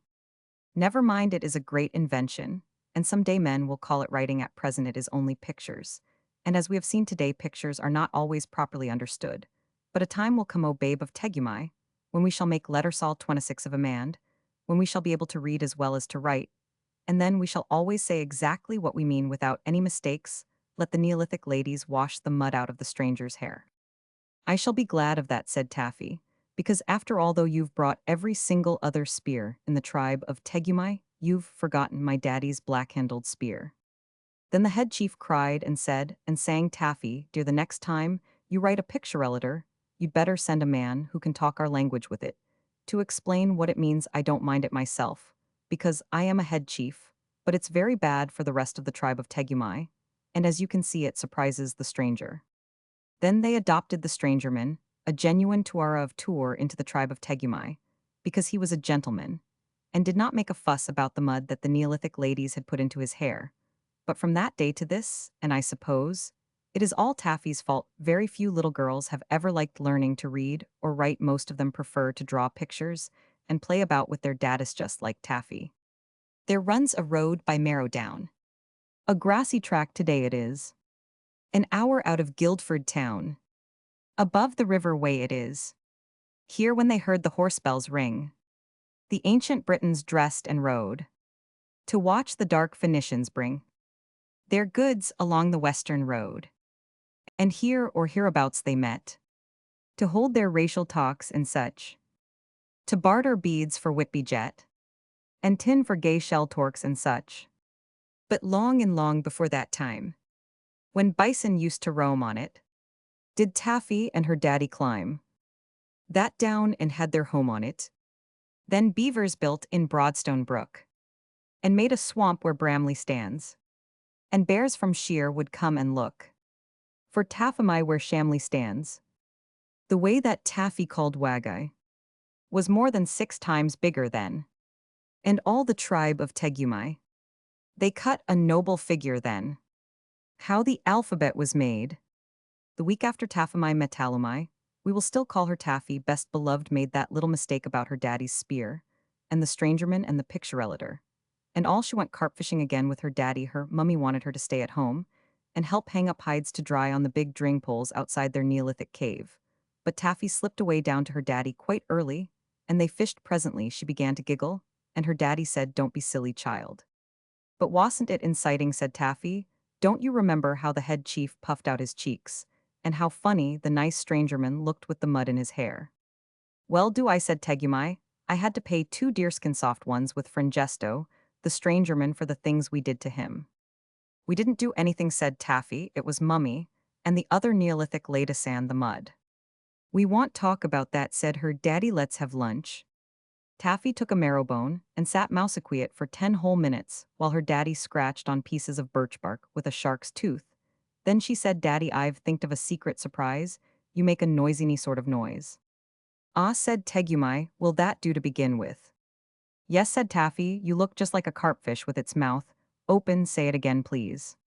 "Ah, ah, ah," said her daddy. "Don't be rude, my daughter." "I'm not meaning rude, really and truly," said Taffy. "It's part of my secret surprise. Think, do say, 'Ah, daddy,' and keep your mouth open at the end. And lend me that tooth. I am going to draw a carpfish's mouth witty open." "What for?" said her daddy. "Don't you see," said Taffy, scratching away on the bark, "that will be our little secret surprise when I draw a carpfish with his mouth open in the smoke at the back of our cave. Mummy doesn't mind it, will remind you of that, honest. Then we can play that it was me jumped out of the dark and surprised you with that noisesame, as I did in the beaver swamp last winter." "Really?" said her daddy, in the voice that grown-ups use when they are truly attending go on Taffy. "Oh bother," she said, "I can't draw all of a carpfish, but I can draw something that means a carpfish's mouth. Don't you know how they stand on their heads rooting in the mud? Well, here's a pretense carpfish. We can play that the rest of him is drawn. Here's just his mouth, and that means ah," and she drew this one. "That's not bad," said Tegumai, and scratched on his own piece of bark for himself, "but you've forgotten the feeler that hangs across his mouth." "But I can't draw, Daddy." "You needn't draw anything of him except just the opening of his mouth. And the feeler across then, well no, he's a carpfish, 'cause the perches and trouts haven't got feelers. Look here, Taffy." And he drew this too. "Now I'll copy it," said Taffy. "Will you understand this when you see it?" "Perfectly," said her daddy. "And she drew this 3, and I'll be quite as surprised when I see it anywhere, as if you had jumped out from behind a tree and said ah." "Now make another noise," said Taffy, very proud. "Ya," said her daddy, very loud. Said Taffy, "that's a mixy noise. The end part is ah carpfishmouth. But what can we do about the front part, yer, and ah ya? It's very like the carpfishmouth noise. Let's draw another bit of the carpfish." "And join M," said her daddy. He was quite incited too. "No, if they're a joined, I'll forget. Draw it separate. Draw his tail. If he's standing on his head, the tail will come first sides. I think I can draw tails easiest," said Taffy. "A good notion," said Tegumai. "Here's a carpfish tail for the Uranus," and he drew this 4. "I'll try now," said Taffy. "Member, I can't draw like you, Daddy. Will it do if I just draw the split part of the tail and the stick-a-down line for where it joins?" And she drew this 5. Her daddy nodded, and his eyes were shiny bright with excitement. That's beautiful, she said. Now make another noise, Daddy. Oh, said her daddy, very loud. That's quite easy, said Taffy. You make your mouth all around like an egg or a stone, so an egg or a stone will do for that. You can't always find eggs or stones, we'll have to scratch around something like one, and he drew this six. My gracious, said Taffy, what a lot of noise pictures we've made. Carpmouth carptil, an egg now, make another noise, Daddy. SSH, said her daddy, and frowned to himself, but Taffy was too incited to notice. That's quite easy, she said, scratching on the bark. What, said her daddy, I meant I was thinking, and didn't want to be disturbed. It's a noise just the same, it's the noise a snake makes, Daddy, when it is thinking, and doesn't want to be disturbed. Let's make the SSH noise a snake, will this do? And she drew this seven. There, she said, that's another spry secret, when you draw a hissa snake, by the door of your little back cave, where you mend the spears ill know, you're a thinking hard and ill come in most mousequiet. And if you draw it on a tree by the river when you are fishing ill know, you want me to walk most mousequiet so as not to shake the banks. Perfectly true, said Tegumai. And there's more in this game than you think, Taffy dear. I've a notion that your daddy's daughter has hit upon the finest thing that there ever was since the tribe of Tegumai took to using shark's teeth. Instead of flints for their spearheads, I believe we've found out the big secret of the world. Why, said Taffy, and her eyes shone too with incitement. Il show, said her daddy, what's water in the Tegumai language. Yeah, of course, and it means river too, like Wagai River. What is bad water that gives you fever if you drink it? Black water, swamp water. Yo, of course. Now look, said her daddy, s'pose you saw this scratched by the side of a pool in the beaver swamp, and he drew this eight. Carptil and round egg, two noises mixed. Yo, bad water, said Taffy, course. I wouldn't drink that water because I'd know you said it was bad. But I needn't be near the water at all, I might be miles away hunting and still. And still it would be just the same as if you stood there and said, Gway, Taffy, or y'all get fever, all that in a carpfish tail, and a round egg. Oh, Daddy, we must tell Mummy quick, and Taffy danced all round him. Not yet, said Tegumai, not till we've gone a little further. Let's see. Yo is bad water, but so is food cooked on the fire, isn't it? And he drew this nine. Yes, snake and egg, said Taffy, so that means dinner's ready. If you saw that scratched on a tree, you'd know it was time to come to the cave. Sod Roman 1. My Winky, said Tegumai, that's true too, but wait a minute, I see a difficulty. So means come and have dinner, but show means the draying poles where we hang our hides. Horrid old draying poles, said Taffy. I hate helping to hang heavy, hot, hairy hides on them. If you drew the snake and egg, and I thought it meant dinner, and I came in from the wood, and found that it meant I was to help Mummy hang the two hides on the draying poles, what would I do? You'd be cross, sod Mummy. We must make a new picture for show. We must draw a spotty snake that hisses SHSH, and well play that the plain snake only hisses SSSS. I couldn't be sure how to put in the spots, said Taffy, and p'raps if you were in a hurry you might leave them out. And I'd think it was so when it was show. And then Mummy would catch me just the same. No, I think we'd better draw a picture of the horrid high, draying poles their very selves, and make quite sure I'll put them in just after the hissa snake look. And she drew this 10. P'raps that's safest, it's very like our drink poles. Anyhow, said her daddy, laughing. Now I'll make a new noise with a snake and drink pole sound in it. I'll say, she, that's Tegumai for spear, Taffy, and he laughed. Don't make fun of me, said Taffy, as she thought of her picture relator, and the mud in the strangerman's hair. You draw it, Daddy. We won't have beavers or hills this time, said her daddy. I'll just draw a straight line for my spear, and he drew this 11. Even Mummy couldn't mistake that for me being killed. Please don't, Daddy, it makes me uncomfy. Do some more noises. We're getting on beautifully. Said Tegumai, looking up. Well, say shoo, that means sky. Taffy drew the snake and the draying pole, then she stopped. We must make a new picture for that and sound, mustn't we? Shushoo, said her daddy, why it's just like the round egg sound made thin. Then s'pose we draw a thin round egg and pretend it's a frog that hasn't eaten anything for years. And I know, said her daddy, if we drew that in a hurry, we might mistake it for the round egg itself. Shushushu, I tell you what, well do, well open a little hole at the end of the round egg, to show how the honest runs out all thin ooh like this. And he drew this 12. Oh, that's lovely, much better than a thin frog. Go on, said Taffy. Using her shark's tooth, her daddy went on drawing, and his hand shook with incitement. He went on till he had drawn this 13. Don't look up, Taffy, he said. Try, if you can make out what that means in the Tegumai language. if you can we've found the secret. Snakebull broknig carpdil and carpmouth said taffy shuya skywater rain. Just then, a drop fell on her hand for the day had clouded over why daddy it's raining. Was that what you meant to tell me? Of course said her daddy, and I told it you without saying a word didn't I? Well I think I would have known it in a minute, but that raindrop made me quite sure I'll always remember now shuya means rain, or it is going to rain. Why daddy she got up and danced round him s'pose. You went out before I was awake, and drawed shuya in the smoke on the wall id know. It was going to rain, and id take my beaverskin hood wouldn't mummy be surprised. Tegumai got up and danced daddies didn't mind doing those things in those days, more than that he said s'pose. I wanted to tell you it was going to rain much. And you must come down to the river. What would we draw say the words in Tegumetok first? Shayala's Yamaru Skywater ending river, come to what a lot of new sounds, I don't see how we can draw them. But I do said Tegumai, just attend a minute taffy. And we won't do any more today we've got Shuya, all right haven't we but this laws is a teaser la la la. And he waved his shark tooth. There's the hissa snake at the end, and the carp myth before the snake sauces, we only want Lala said Taffy. I know it but we have to make Lala, and we're the first people in all the world who've ever tried to do it, Taffy. Well said Taffy yawning, for she was rather tired. Laws means breaking or finishing as well as ending, doesn't it?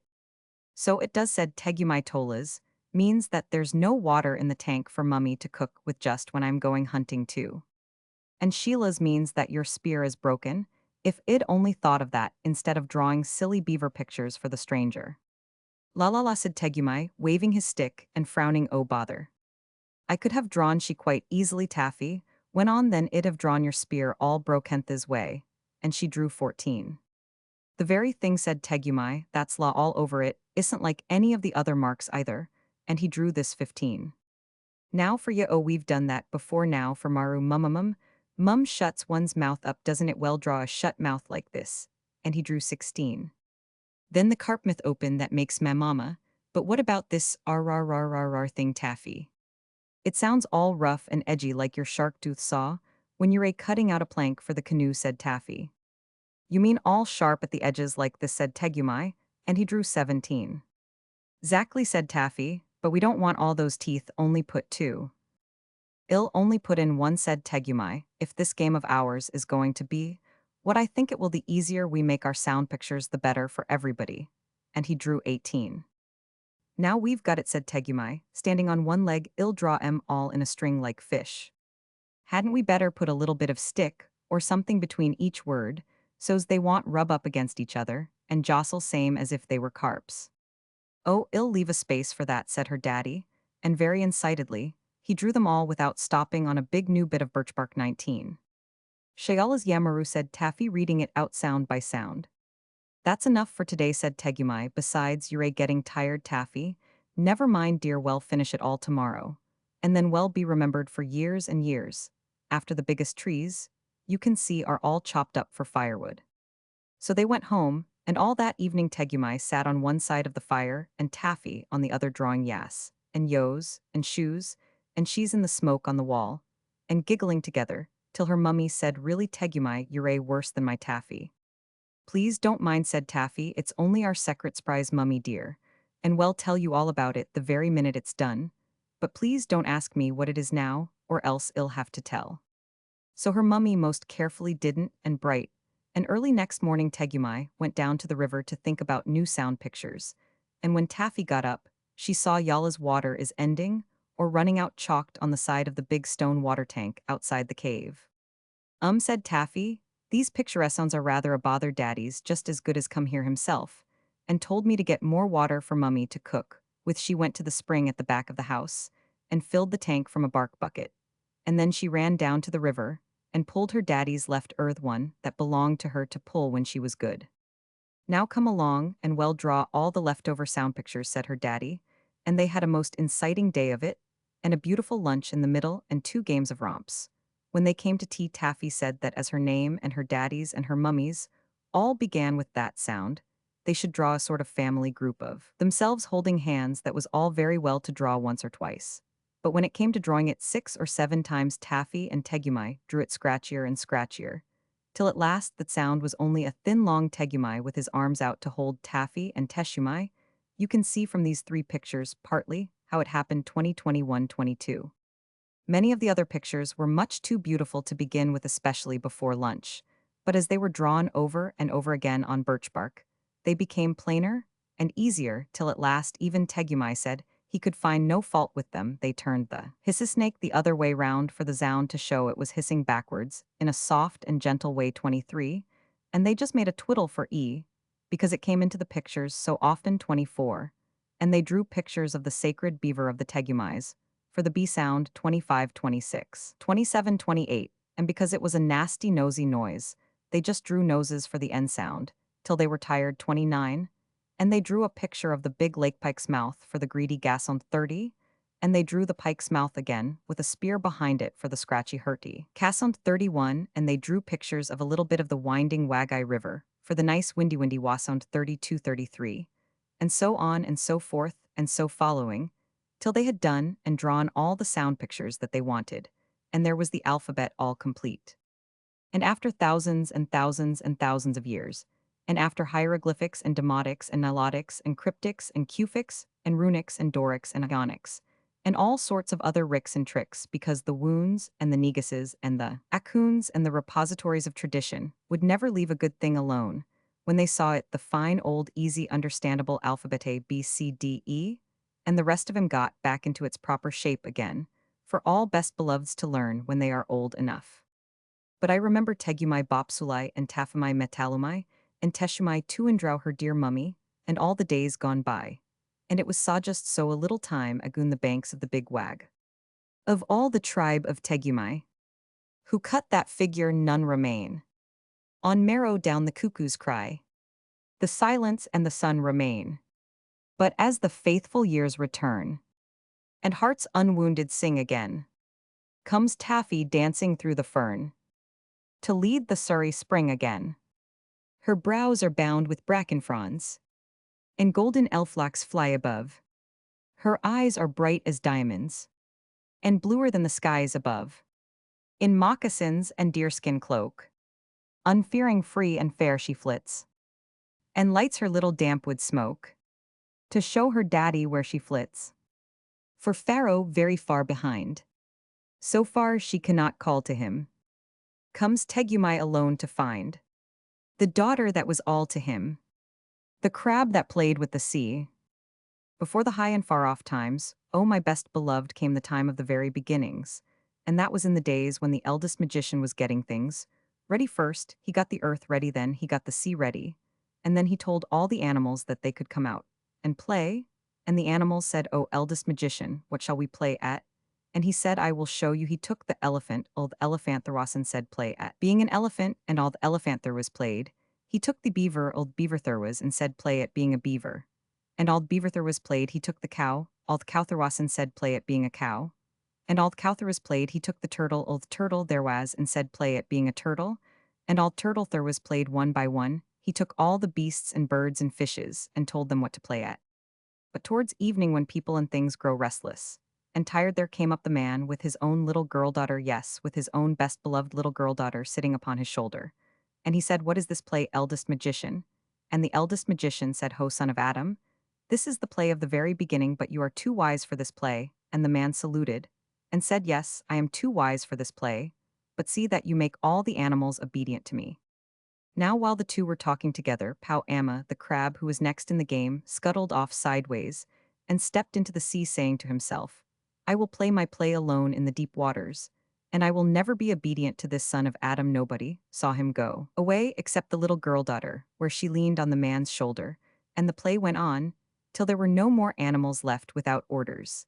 And the eldest magician wiped the fine dust off his hands and walked about the world to see how the animals were playing. He went north, best beloved, and he found all the elephanther was digging with his tusks and stamping with his feet in the nice new clean earth that had been made ready for him. Kun said, "All the elephanther was meaning, is this right?" Pea Kun said, "The eldest magician meaning, that is quite right." And he breathed upon the great rocks and lumps of earth that all the elephanther was had thrown up, and they became the great Himalayan mountains, and you can look them out on the map. He went east and he found all the cow there was feeding in the field that had been made ready for her. And she licked her tongue round a whole forest at a time, and swallowed it and sat down to chew her cud.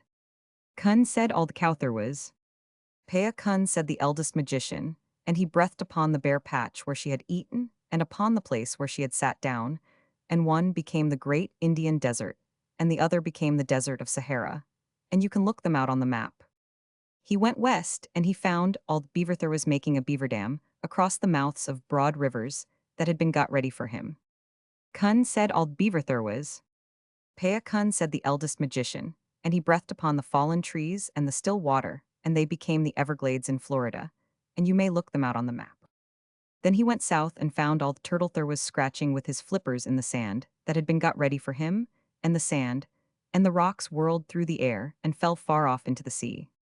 Kun said all the turtle there was. Pea Kun said the eldest magician, and he breathed upon the sand and the rocks where they had fallen in the sea, and they became the most beautiful islands of Borneo, Celebes, Sumatra, Java, and the rest of the Malay archipelago, and you can look them out on the map. By and by the eldest magician met the man on the banks of the Perak River, and said, Ho, son of Adam, are all the animals obedient to you? Yes, said the man. Is all the earth obedient to you? Yes, said the man. Is all the sea obedient to you? No, said the man. Once a day, and once a night the sea runs up the Perak River and drives the sweet water back into the forest, so that my house is made wet once a day. And once a night it runs down the river and draws all the water after it, so that there is nothing left but mud, and my canoe is upset. Is that the play you told it to play? No, said the eldest magician, that is a new and a bad play. Look, said the man, and as he spoke the great sea came up the mouth of the Perak River, driving the river backwards, till it overflowed all the dark forests for miles and miles, and flooded the man's house. This is wrong. Launch your canoe, and we will find out who is playing with the sea, said the eldest magician. They stepped into the canoe, the little girl daughter came with them, and the man took his Krisa curving wavy dagger with a blade like a flame end. They pushed out on the Perak River. Then the sea began to run back and back, and the canoe was sucked out of the mouth of the Perak River, past Selangor, past Malacca, past Singapore, out and out to the island of Bintang, as though it had been pulled by a string. Then the eldest magician stood up and shouted, Ho, beasts, birds, and fishes, that I took between my hands at the very beginning, and taught the play that you should play. Which one of you is playing with the sea? Then all the beasts, birds, and fishes said together, Eldest magician, we play the plays that you taught us to play, and our children's children, but not one of us plays with the sea. Then the moon rose big and full over the water, and the eldest magician said to the hunchbacked old man, who sits in the moon, spinning a fishing line with which he hopes one day to catch the world, Ho, fisher of the moon, are you playing with the sea? No, said the fisherman, I am spinning a line with which I shall some day catch the world, but I do not play with the sea, and he went on spinning his line. Now there is also a rat up in the moon, who always bites the old fisherman's line as fast as it is made. And the eldest magician said to him, Ho, rat of the moon, are you playing with the sea? And the rat said, I am too busy biting through the line that this old fisherman is spinning. I do not play with the sea, and he went on biting the line. Then the little girl daughter put up her little soft brown arms with the beautiful white shell bracelets, and said, O eldest magician, when my father here talked to you at the very beginning, and I leaned upon his shoulder, while the beasts were being taught their plays, one beast went away naughtily into the sea before you had taught him his play. And the eldest magician said, How wise are little children who see, and are silent. What was the beast like?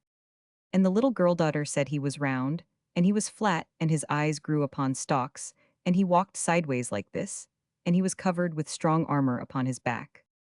And the eldest magician said, How wise are little children who speak truth. Now, I know where Pau Amma went. Give me the paddle. So he took the paddle, but there was no need to paddle, for the water flowed steadily past all the islands, till they came to the place called Puset Task, the heart of the sea, where the great hollow is that leads down to the heart of the world.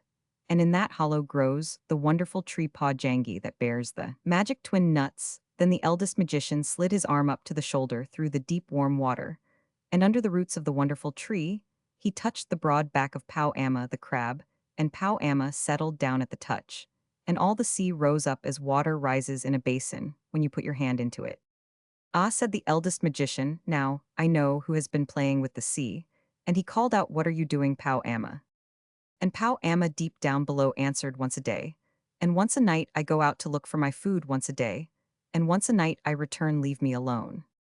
Then the eldest magician said, Listen, Pau Amma, when you go out from your cave the waters of the sea pour down into Puset Tasik, and all the beaches of all the islands are left bare, and the little fish die, and Raja Moyang Cabin the king of the elephants, his legs are made muddy when you come back and sit in Puset Tasik, the waters of the sea rise and half the little islands are drowned, and the man's house is flooded, and Raja Abdullah, the king of the crocodiles his mouth is filled with the salt water. Then Pau Amma deep down below laughed, and said, I did not know I was so important henceforward, I will go out 7 times a day, and the waters shall never be still. And the eldest magician said, I cannot make you play the play you were meant to play, Pau Amma, because you escaped me at the very beginning. But if you are not afraid, come up, and we will talk about it. I am not afraid, said Pau Amma, and he rose to the top of the sea in the moonlight. There was nobody in the world so big as Pau Amafer. He was the king crab of all crabs, not a common crab.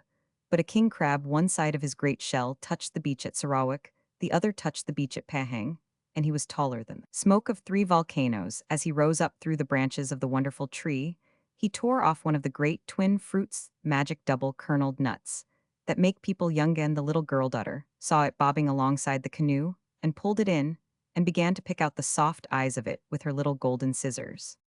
Now, said the magician, make a magic, Pau Amma, to show that you are really important. Pau Amma rolled his eyes and waved his legs, but he could only stir up the sea, because though he was a king crab, he was nothing more than a crab, and the eldest magician laughed. You are not so important after all, Pau Amma, he said, now let me try. And he made a magic with his left hand with just the little finger of his left hand Danlo. And behold, best beloved Pau Amma's hard blue-green-black shell fell off him, as a husk falls off a coconut. And Pau Amma was left all soft as the little crabs that you sometimes find on the beach, best beloved. Indeed, you are very important, said the eldest magician. Shall I ask the man here to cut you with crease? Shall I send for Raja Moyang Cabin, the king of the elephants, to pierce you with his tusks? Or shall I call Raja Abdullah, the king of the crocodiles, to bite you? And Pau Amma said, I am ashamed, give me back my hard shell, and let me go back to Puset Tasik, and I will only stir out once a day, and once a night to get my food. And the eldest magician said, No, Pau Amma, I will not give you back your shell, for you will grow bigger and prouder and stronger, and perhaps you will forget your promise, and you will play with the sea once more.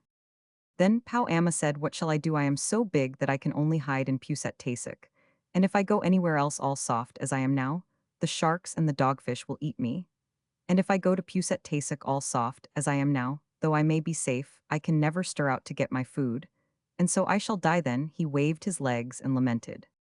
Listen, Pau Amma, said the eldest magician, I cannot make you play the play you were meant to play, because you escaped me at the very beginning.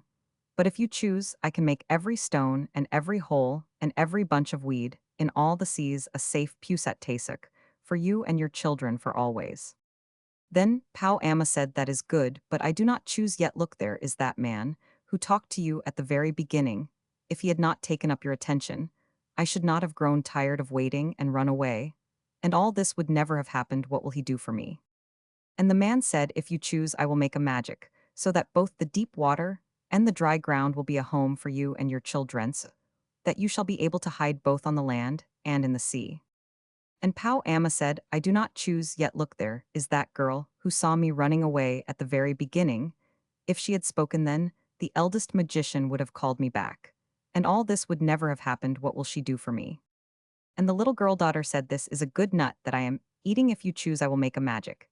And I will give you this pair of scissors, very sharp and strong, so that you and your children can eat coconuts like this all day long when you come up from the sea to the land. Or you can dig a Puset Tasik for yourself with the scissors that belong to you when there is no stone or hole nearby. And when the earth is too hard, by the help of these same scissors you can run up a tree.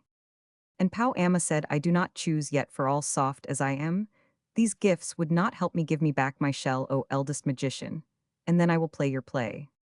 And the eldest magician said, I will give it back, Pau Amma, for 11 months of the year. But on the 12th month of every year, it shall grow soft again, to remind you and all your children that I can make magics, and to keep you humble, Pau Amma, for I see that if you can run both under the water and on land, you will grow too bold. And if you can climb trees and crack nuts and dig holes with your scissors, you will grow too greedy, Pau Amma. Then Pau Amma thought a little, and said, I have made my choice, I will take all the gifts. Then the eldest magician made a magic with the right hand, with all 5 fingers of his right hand, and lo, and behold, best beloved Pao Amma grew smaller and smaller and smaller, till at last there was only a little green crab swimming in the water, alongside the canoe crying in a very small voice, Give me the scissors. And the girl daughter picked him up on the palm of her little brown hand, and sat him in the bottom of the canoe, and gave him her scissors. And he waved them in his little arms, and opened them, and shut them, and snapped them, and said, I can eat nuts, I can crack shells, I can dig holes, I can climb trees, I can breathe in the dry air, and I can find a safe Pusat Tasik under every stone. I did not know I was so important, Kun, is this right? Peakun, said the eldest magician, and he laughed, and gave him his blessing, and little Pao Amma scuttled over the side of the canoe into the water. And he was so tiny that he could have hidden under the shadow of a dry leaf on land, or of a dead shell at the bottom of the sea. Was that well done? Said the eldest magician. Yes, said the man, but now we must go back to Perak, and that is a weary way to paddle. If we had waited till Pao Amma had gone out of Pusat Tasik and come home, the water would have carried us there by itself. You are lazy, said the eldest magician, so your children shall be lazy. They shall be the laziest people in the world. They shall be called the Malaysian lazy people. And he held up his finger to the moon and said, O fisherman, here is the man too lazy to row home. Pull his canoe home with your line, fisherman. No, said the man, if I am to be lazy all my days, let the sea work for me twice a day forever, that will save paddling. And the eldest magician laughed and said, Peakun, that is right. And the rat of the moon stopped biting the line, and the fisherman let his line down till it touched the sea, and he pulled the whole deep sea along past the island of Bintang, past Singapore, past Malacca, past Selangor, till the canoe whirled into the mouth of the Perak River again. Kun, said the fisherman of the moon. Peakun, said the eldest magician, see now that you pull the sea twice a day, and twice a night forever, so that the Malaysia fishermen may be saved paddling. But be careful not to do it too hard, or I shall make a magic on you, as I did to Pao Amma. Then they all went up the Perak River, and went to bed, best beloved.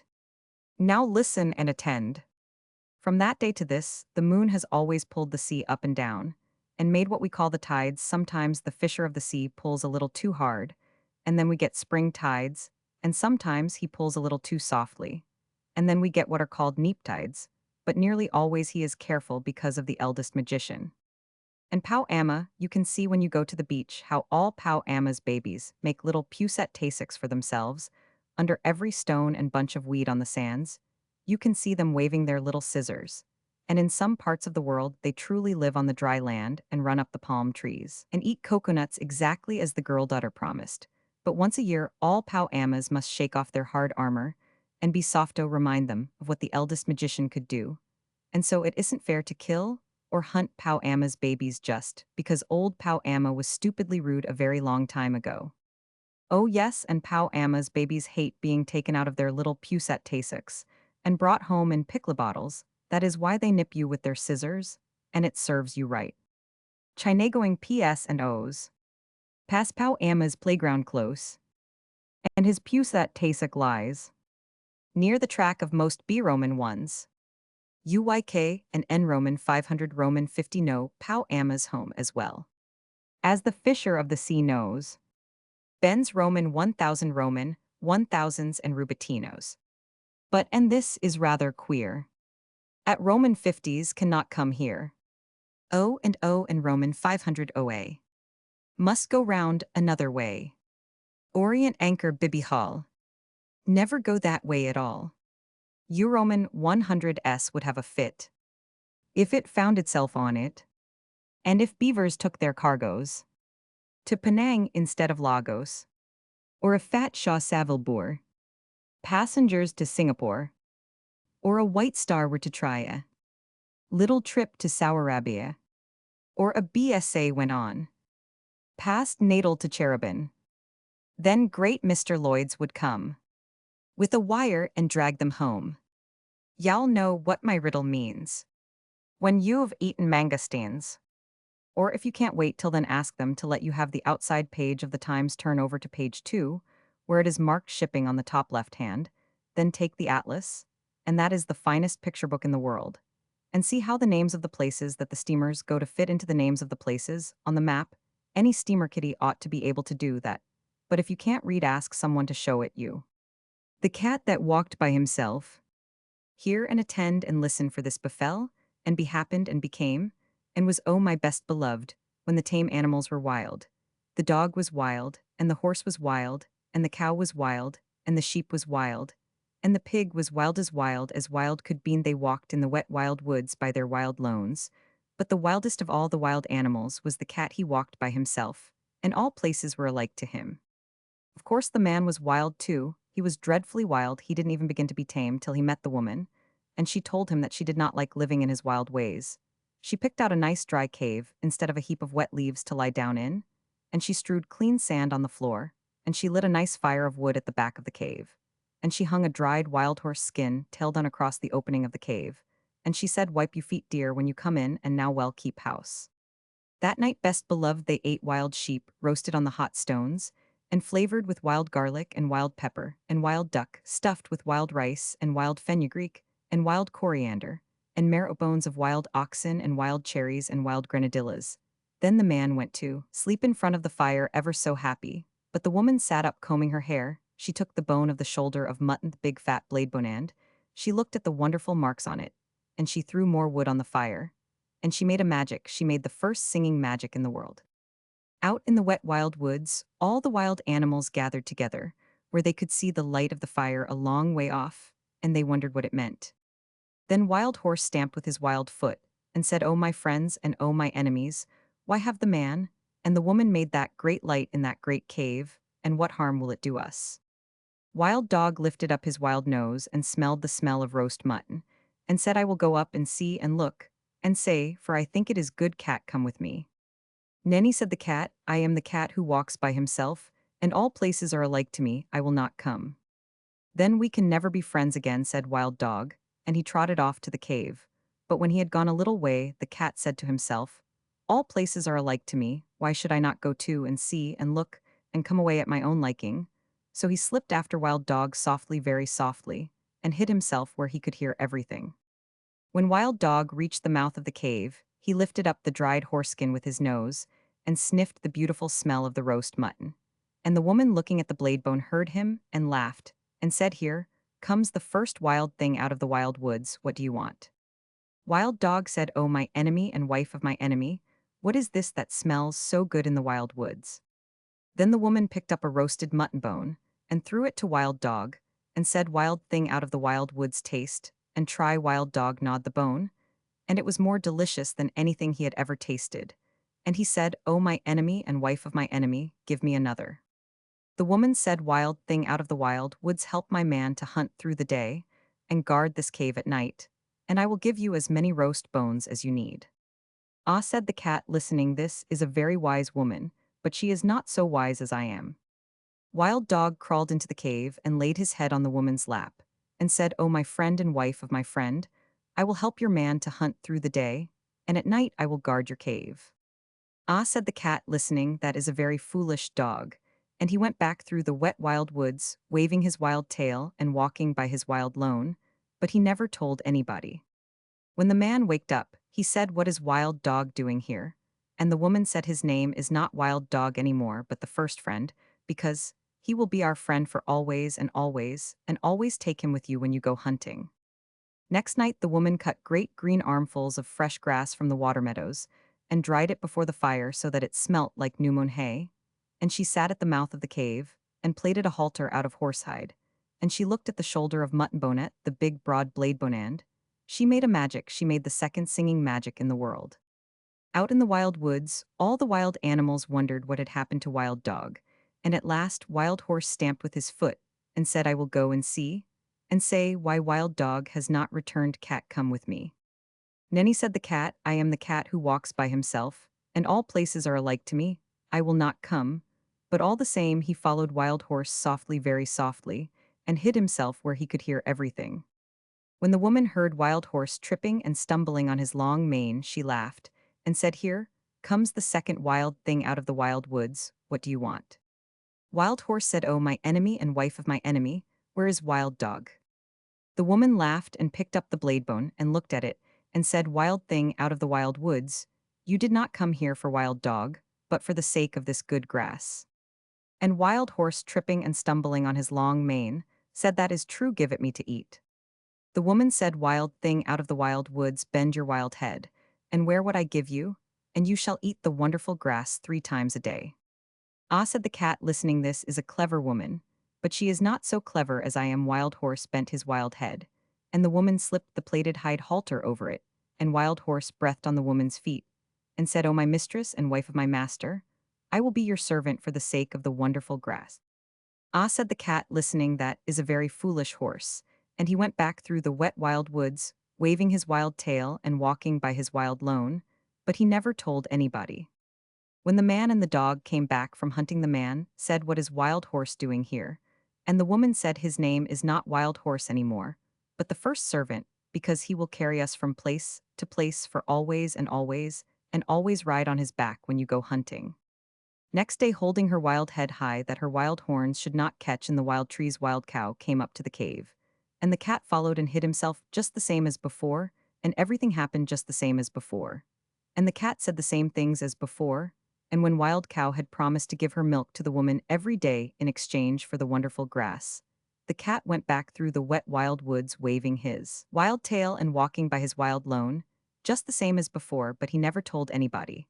And when the man and the horse and the dog came home from hunting, and asked the same questions, same as before, the woman said, "Her name is not Wild Cow anymore, but the giver of good food. She will give us the warm white milk for always, and I will take care of her, while you and the first friend and the first servant go hunting." Next day the cat waited to see if any other wild thing would go up to the cave, but no one moved in the wet wild woods, so the cat walked there by himself. And he saw the woman milking the cow, and he saw the light of the fire in the cave, and he smelt the smell of the warm white milk. Cat said, "Oh, my enemy and wife of my enemy, where did Wild Cow go?" The woman laughed and said, "Wild thing, out of the wild woods, go back to the woods again, for I have braided up my hair, and I have put away the magic blade bone, and we have no more need of either friends or servants in our cave." Cat said, "I am not a friend, and I am not a servant. I am the cat who walks by himself, and I wish to come into your cave." Woman said then, "Why did you not come with first friend on the first night?" Cat grew very angry and said, "Has Wild Dog told tales of me?" Then the woman laughed and said, "You are the cat who walks by himself, and all places are alike to you. You are neither a friend nor a servant. You have said it yourself. Go away and walk by yourself in all places alike." Then Cat pretended to be sorry and said, "Must I never come into the cave? Must I never sit by the warm fire? Must I never drink the warm white milk? You are very wise and very beautiful. You should not be cruel even to a cat." Woman said, "I knew I was wise, but I did not know I was beautiful, so I will make a bargain with you. If ever I say one word in your praise, you may come into the cave." "And if you say 2 words in my praise," said the cat. "I never shall," said the woman, "but if I say 2 words in your praise, you may sit by the fire in the cave." "And if you say 3 words," said the cat. "I never shall," said the woman, "but if I say 3 words in your praise, you may drink the warm white milk 3 times a day for always and always. Then the cat arched his back and said, "Now let the curtain at the mouth of the cave, and the fire at the back of the cave, and the milk pots that stand beside the fire remember what my enemy and the wife of my enemy has said." And he went away through the wet wild woods, waving his wild tail and walking by his wild lone. That night, when the man and the horse and the dog came home from hunting, the woman did not tell them of the bargain that she had made with the cat, because she was afraid that they might not like it. Cat went far and far away, and hid himself in the wet wild woods by his wild lone for a long time, till the woman forgot all about him.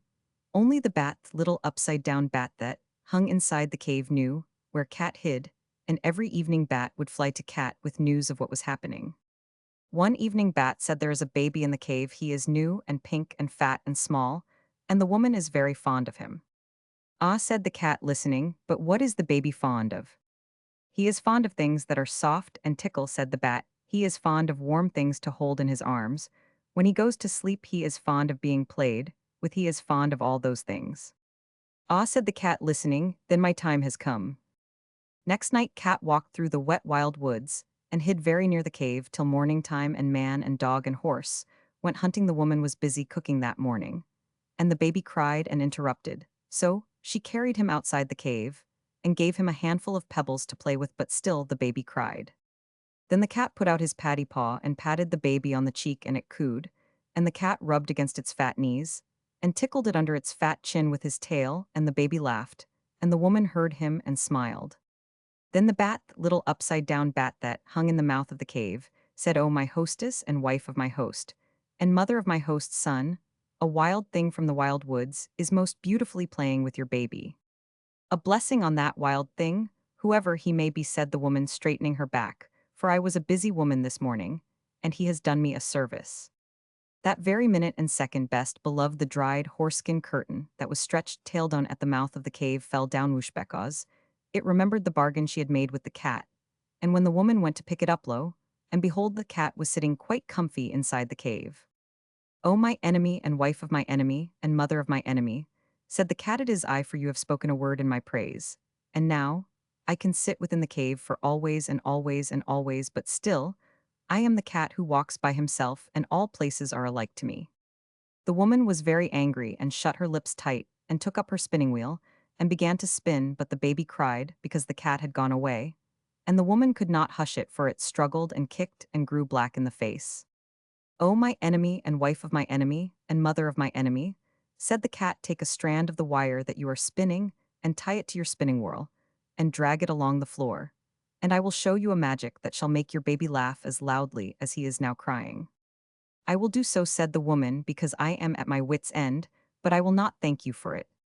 She tied the thread to the little clay spindle whorl and drew it across the floor, and the cat ran after it and patted it with his paws and rolled head over heels and tossed it backward over his shoulder and chased it between his hind legs and pretended to lose it and pounced down upon it again till the baby laughed as loudly as it had been crying and scrambled after the cat and frolicked all over the cave till it grew tired and settled down to sleep with the cat in its arms.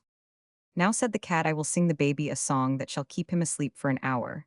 And he began to purr loud and low, low and loud, till the baby fell fast asleep. The woman smiled as she looked down upon the two of them, and said, "That was wonderfully done, no question, but you are very clever, O cat."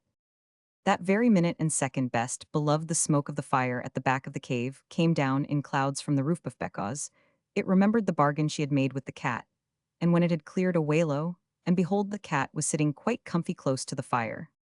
"O my enemy and wife of my enemy and mother of my enemy," said the cat, "it is I, for you have spoken a second word in my praise.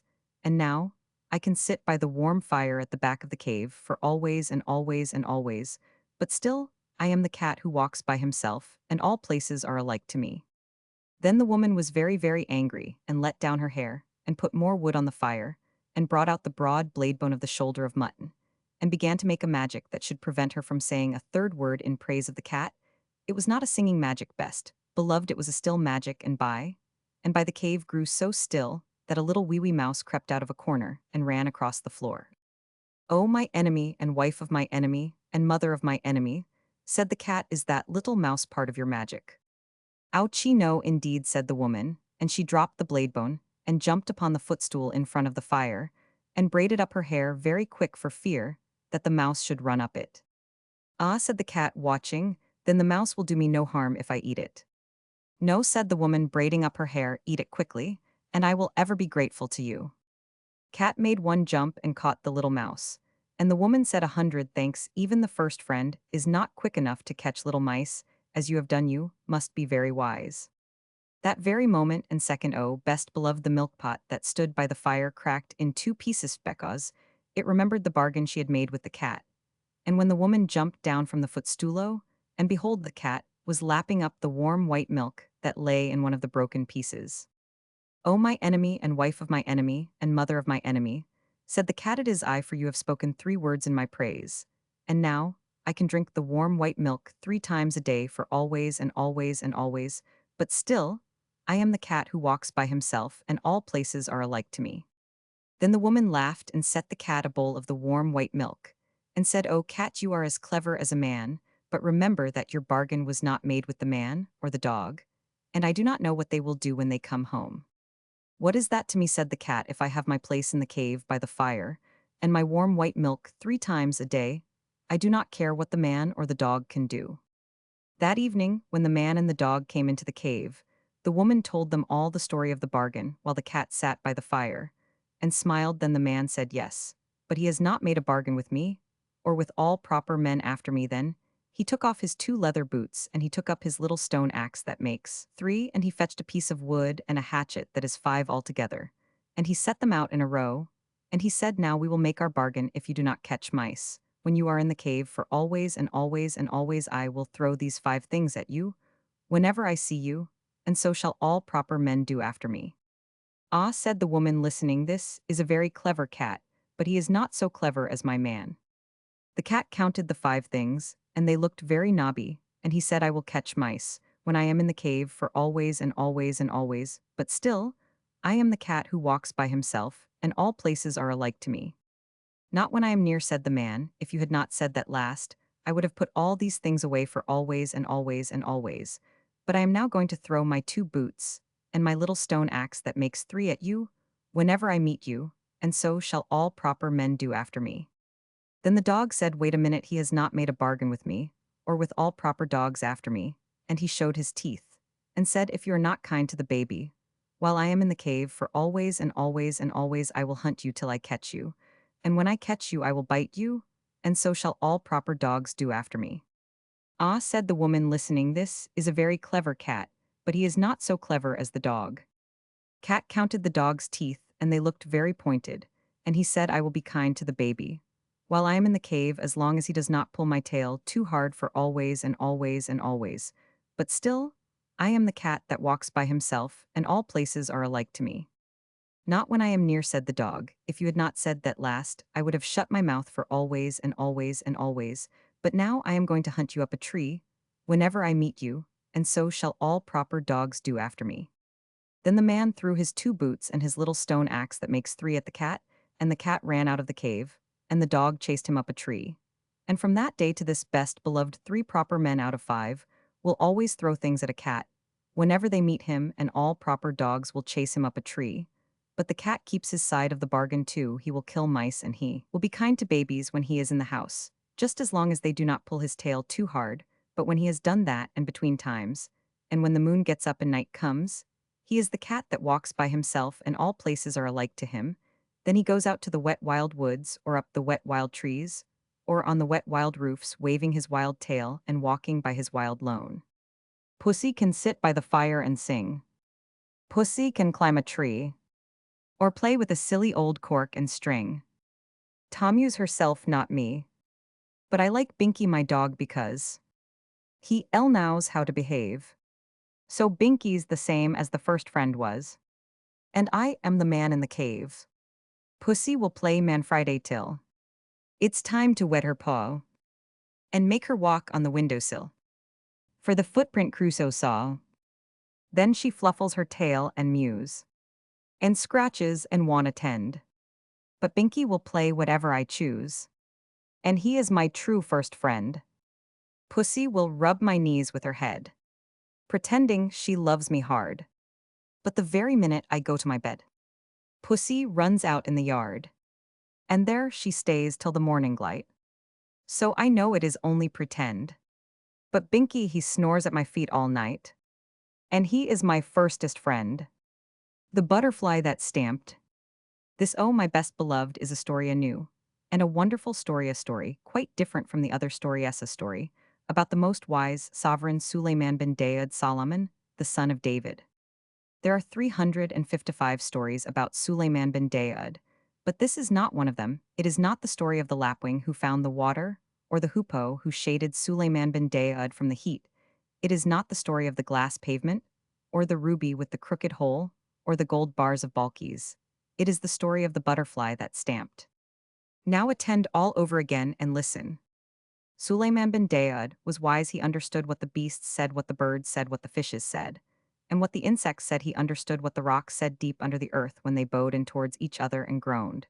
And he understood what the trees said when they rustled in the middle of the morning. He understood everything from the bishop on the bench to the hyssop on the wall. And Balkis, his head queen, the most beautiful queen Balkis, was nearly as wise as he was. Suleiman bin Daud was strong upon the 3rd finger of the right hand. He wore a ring when he turned it. Once afrits and jinns came out of the earth to do whatever he told them when he turned it. Twice fairies came down from the sky to do whatever he told them. And when he turned it 3 times, the very great angel Azrael of the sword came dressed as a water carrier. and told him the news of the three worlds above, below, and here. And yet Suleiman bin Daud was not proud, he very seldom showed off. And when he did, he was sorry for it.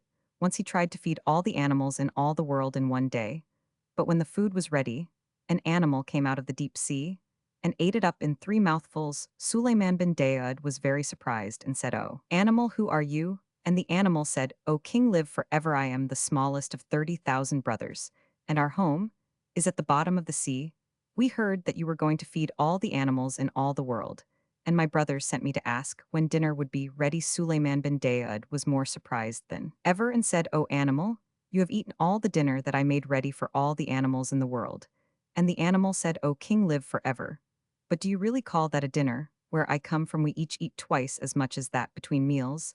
Then Suleiman bin Daud fell flat on his face and said, "O animal, I gave that dinner to show what a great and rich king I was, and not because I really wanted to be kind to the animals. Now I am ashamed. And it serves me right." Suleiman bin Daud was a really truly wise man, best beloved. After that, he never forgot that it was silly to show off, and now the real story part of my story begins. He married ever so many wives. He married 999 wives, besides the most beautiful Balkis, and they all lived in a great golden palace in the middle of a lovely garden with fountains. He didn't really want 999 wives, but in those days, everybody married ever so many wives. And of course, the king had to marry ever so many more, just to show that he was the king. Some of the wives were nice, but some were simply horrid, and the horrid ones quarreled with the nice ones, and made them horrid too, and then they would all quarrel with Suleiman bin Daud, and that was horrid for him. But Balkis, the most beautiful, never quarreled with Suleiman bin Daud. She loved him too much. She sat in her rooms in the golden palace, or walked in the palace garden, and was truly sorry for him. Of course, if he had chosen to turn his ring on his finger and call up the jinns and the afrits, they would have magicked all those 999 quarrelsome wives into white mules of the desert, or greyhounds, or pomegranate seeds. But Suleiman bin Daud thought that that would be showing off, so when they quarreled too much, he only walked by himself in one part of the beautiful palace gardens and wished he had never been born. One day, when they had quarreled for 3 weeks, all 999 wives, together, Suleiman bin Daud went out for peace and quiet as usual. And among the orange trees, he met Balkis, the most beautiful, very sorrowful, because Suleiman bin Daud was so worried. And she said to him, "O my lord and light of my eyes, turn the ring upon your finger, and show these queens of Egypt and Mesopotamia and Persia and China that you are the great and terrible king." But Suleiman bin Daud shook his head and said, "O my lady and delight of my life, remember the animal that came out of the sea and made me ashamed before all the animals in all the world, because I showed off. Now, if I showed off before these queens of Persia and Egypt and Abyssinia and China, merely because they worry me, I might be made even more ashamed than I have been." And Balkis, the most beautiful, said, "O my lord and treasure of my soul, what will you do?" And Suleiman bin Daud said, "O my lady and content of my heart, I shall continue to endure my fate at the hands of these 999 queens, who vex me with their continual quarreling." So he went on between the lilies and the loquats and the roses and the cannas and the heavy-scented ginger plants that grew in the garden, till he came to the great camphor tree that was called the camphor tree of Suleiman bin Daud. But Balkis hid among the tall irises and the spotted bamboos and the red lilies behind the camphor tree, so as to be near her own true love, Suleiman bin Daud. Presently 2 butterflies flew under the tree, quarreling. Suleiman bin Daud heard one say to the other, "I wonder at your presumption in talking like this to me. Don't you know that if I stamped with my foot, all Suleiman bin Daud's palace, and this garden here, would immediately vanish in a clap of thunder?" Then Suleiman bin Daud forgot his 999 bothersome wives, and laughed till the camphor tree shook at the butterfly's boast, and he held out his finger, and said, "Little man, come here." The butterfly was dreadfully frightened, but he managed to fly up to the hand of Suleiman bin Daud, and clung there, fanning himself. Suleiman bin Daud bent his head, and whispered very softly, "Little man, you know that all your stamping wouldn't bend one blade of grass. What made you tell that awful fib to your wife? For doubtless, she is your wife." The butterfly looked at Suleiman bin Daud, and saw the most wise king's eye twinkle like stars on a frosty night. And he picked up his courage with both wings, and he put his head on one side, and said, "O king, live forever. She is my wife, and you know what wives are like." Suleiman bin Daud smiled in his beard, and said, "Yes, I know, little brother. One must keep them in order," somehow said the butterfly, and she has been quarreling with me all the morning. I said that to quiet her. And Suleiman bin Daoud said, May it quiet her, go back to your wife, little brother, and let me hear what you say. Back flew the butterfly to his wife, who was all of a twitter behind a leaf. And she said, he heard you, Suleiman bin Daoud himself heard you. Heard me, said the butterfly, of course, he Roman 999, I meant him to hear me. And what did he say? Oh, what did he say? Well, said the butterfly, fanning himself, most importantly between you and me, my dear, of course. I don't blame him, because his palace must have cost a great deal. And the oranges are just ripening, asked me not to stamp, and I promised I wouldn't. Gracious, said his wife, and sat quite quiet, but Suleiman bin Daoud laughed, till the tears ran down his face at the impudence of the bad little butterfly. Balkis the most beautiful stood up behind the tree among the red lilies, and smiled to herself, for she had heard all this talk. She thought, if I am wise, I can yet save my lord from the persecutions of these quarrelsome queens. And she held out her finger, and whispered softly to the butterfly's wife, little woman, come here. Up flew the butterfly's wife, very frightened, and clung to Balkis' white hand. Balkis bent her beautiful head down, and whispered, little woman, do you believe what your husband has just said? The butterfly's wife looked at Balkis, and saw the most beautiful queen's eyes, shining like deep pools with starlight on them, and she picked up her courage with both wings, and said, O queen, be lovely, for ever you know what menfolk are like. And the queen Balkis, the wise Balkis of Sheba, put her hand to her lips to hide a smile, and said, little sister, I know. They get angry, said the butterfly's wife, fanning herself quickly over nothing at all. But we must humor them. O queen, they never mean half they say. If it pleases my husband to believe that I believe he can make Suleiman bin Daoud's palace disappear. By stamping his foot, I am sure. I don't care, hell, forget all about it tomorrow. Little sister, said Balkis, you are quite right. But next time he begins to boast, take him at his word. Ask him to stamp, and see what will happen. We know what menfolk are like, don't we, hell, be very much ashamed. Away flew the butterfly's wife to her husband, and in 5 minutes they were quarreling worse than ever. Remember, said the butterfly, remember what I can do if I stamp my foot. I don't believe you one little bit, said the butterfly's wife. I should very much like to see it done. Suppose you stamp now. I promised Suleiman bin Daoud that I wouldn't, said the butterfly, and I don't want to break my promise. It wouldn't matter if you did, said his wife. You couldn't bend a blade of grass with your stamping. I dare you to do it. She said, stamp, stamp, stamp. Suleiman bin Daoud, sitting under the camphor tree, heard every word of this, and he laughed as he had never laughed in his life. Before he forgot all about his queens, he forgot all about the animal that came out of the sea, he forgot about showing off. He just laughed with joy, and Balkis on the other side of the tree smiled, because her own true love was so joyful. Presently the butterfly, very hot and puffy, came whirling back under the shadow of the camphor tree, and said to Suleiman, she wants me to stamp, she wants to see what will happen. Oh, Suleiman bin Daoud, you know I can't do it. And now shall never believe a word I say, shall laugh at me to the end of my days. No, little brother, said Suleiman bin Daoud, she will never laugh at you again. And he turned the ring on his finger just for the little butterfly's sake, not for the sake of showing off. And lo, and behold, 4 huge jinns came out of the earth. Slave, said Suleiman bin Daoud, when this gentleman on my finger, that was where the impudent butterfly was sitting, stamps his left front forefoot, you will make my palace. And these gardens disappear in a clap of thunder when he stamps again, you will bring them back carefully. Now, little brother, he said, go back to your wife, and stamp all you've a mind to. Away flew the butterfly to his wife, who was crying, I dare you to do it, I dare you to do it, stamp, stamp, now stamp. Balkis saw the 4 vast jinns stoop down to the 4 corners of the gardens with the palace in the middle, and she clapped her hands softly, and said, at last Suleiman bin Daoud will do for the sake of a butterfly what he ought to have done long ago for his own sake, and the quarrelsome queens will be frightened.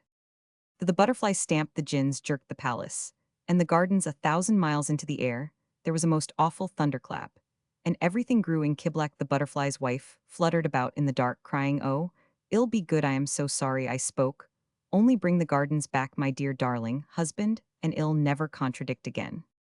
The butterfly was nearly as frightened as his wife, and Suleiman bin Daoud laughed so much that it was several minutes before he found breath enough to whisper to the butterfly's stamp, again, little brother, give me back my palace, most great magician. Yes, give him back his palace, said the butterfly's wife, still flying about in the dark, like a moth, give him back his palace, and don't let's have any more horrid magic. Well, my dear, said the butterfly as bravely as he could, you see what your nagging has led to, of course. It doesn't make any difference to me, used to this kind of thing, but as a favor to you. And to Suleiman bin Daoud, I don't mind putting things right. So he stamped once more, and that instant the jinns let down the palace. And the gardens, without even a bump, the sun shone on the dark green orange. Leaves the fountains played among the pink Egyptian. Lilies the birds went on singing. And the butterfly's wife lay on her side under the camphor tree, waggling her wings, and panting, oh, ill be good, ill be good. Suleiman bin Daoud could hardly speak for laughing. He leaned back all weak and hiccupy, and shook his finger at the butterfly, and said, O great wizard, what is the sense of returning to me my palace, if at the same time you slay me with mirth? Then came a terrible noise, for all the 999 queens ran out of the palace, shrieking and shouting, and calling for their babies. They hurried down the great marble steps below the fountain 100 abreast, and the most wise Balkis went statelily forward to meet them, and said, What is your trouble, O queens? They stood on the marble steps 100 abreast, and shouted, What is our trouble? We were living peacefully in our golden palace, as is our custom, when upon a sudden the palace disappeared, and we were left sitting in a thick and noisome darkness. And it thundered, and jinns and afrits moved about in the darkness. That is our trouble, O head queen, and we are most extremely troubled on account of that trouble, for it was a troublesome trouble, unlike any trouble we have known. Then Balkis, the most beautiful queen, Suleiman bin Daoud's very best beloved queen, that was of Sheba and Sable, and the rivers of the gold of the south, from the desert of Zin to the towers of Zimbabwe, Balkis, almost as wise as the most wise Suleiman bin Daoud himself, said, It is nothing, O queens, a butterfly has made complaint against his wife, because she quarreled with him, and it has pleased our lord Suleiman bin Daoud to teach her a lesson in low-speaking and humbleness, for that is counted a virtue among the wives of the butterflies. Then up and spoke an Egyptian queen, the daughter of a pharaoh hand. She said, Our palace cannot be plucked up by the roots like a leek for the sake of a little insect. No, Suleiman bin Daoud must be dead. And what we heard and saw was the earth thundering and darkening at the news. Then Balkis beckoned that bold queen without looking at her, and said to her, and to the others, Come and see. They came down the marble steps 100 abreast, and beneath his camphor tree, still weak with laughing, they saw the most wise King Suleiman bin Daoud rocking back and forth with a butterfly on either hand, and they heard him say, O wife of my brother in the air, remember after this to please your husband in all things, lest he be provoked to stamp his foot yet again, for he has said that he is used to this magic, and he is most eminently a great magician on, who steals away the very palace of Suleiman bin Daoud himself. Go in peace, little folk. And he kissed them on the wings, and they flew away. Then all the queens except Balkis, most beautiful and splendid Balkis, who stood apart smiling, fell flat on their faces. For they said, If these things are done, when a butterfly is displeased with his wife, what shall be done to us who have vexed our king with our loud-speaking and open quarreling through many days? Then they put their veils over their heads, and they put their hands over their mouths, and they tiptoed back to the palace most mousequiet. Then Balkis, the most beautiful and excellent Balkis, went forward, through the red lilies, into the shade of the camphor tree, and laid her hand upon Suleiman bin Daoud's shoulder, and said, O my lord and treasure of my soul, rejoice, for we have taught the queens of Egypt and Ethiopia and Abyssinia and Persia and India and China with a great and a memorable teaching. And Suleiman bin Daoud, still looking after the butterflies where they played in the sunlight, said, O my lady and jewel of my felicity, when did this happen? For I have been jesting with a butterfly ever since I came into the garden. And he told Balkis what he had done. Balkis, the tender and most lovely Balkis, said, O my lord and regent of my existence, I hid behind the camphor tree, and saw it all. It was I who told the butterfly's wife to ask the butterfly to stamp, because I hoped that, for the sake of the jest, my lord would make some great magic, and that the queens would see it and be frightened, and she told him what the queens had said and seen and thought.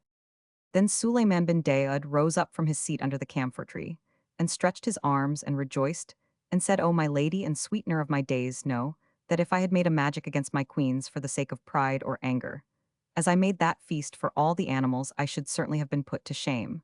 But by means of your wisdom, I made the magic for the sake of a jest, and for the sake of a little butterfly, and behold, it has also delivered me from the vexations of my vexatious wives. Tell me therefore, O my lady and heart of my heart, how did you come to be so wise? And Balkis, the queen beautiful and tall, looked up into Suleiman bin Daoud's eyes, and put her head a little on one side just like the butterfly, and said first, "O my lord, because I loved you," and secondly, "O my lord, because I know what women folk are." Then they went up to the palace and lived happily ever afterwards. But wasn't it clever of Balkis? There was never a queen like Balkis. From here to the wide world's end. But Balkis talked to a butterfly, as you would talk to a friend. There was never a king like Solomon. Not since the world began. But Solomon talked to a butterfly, as a man would talk to a man.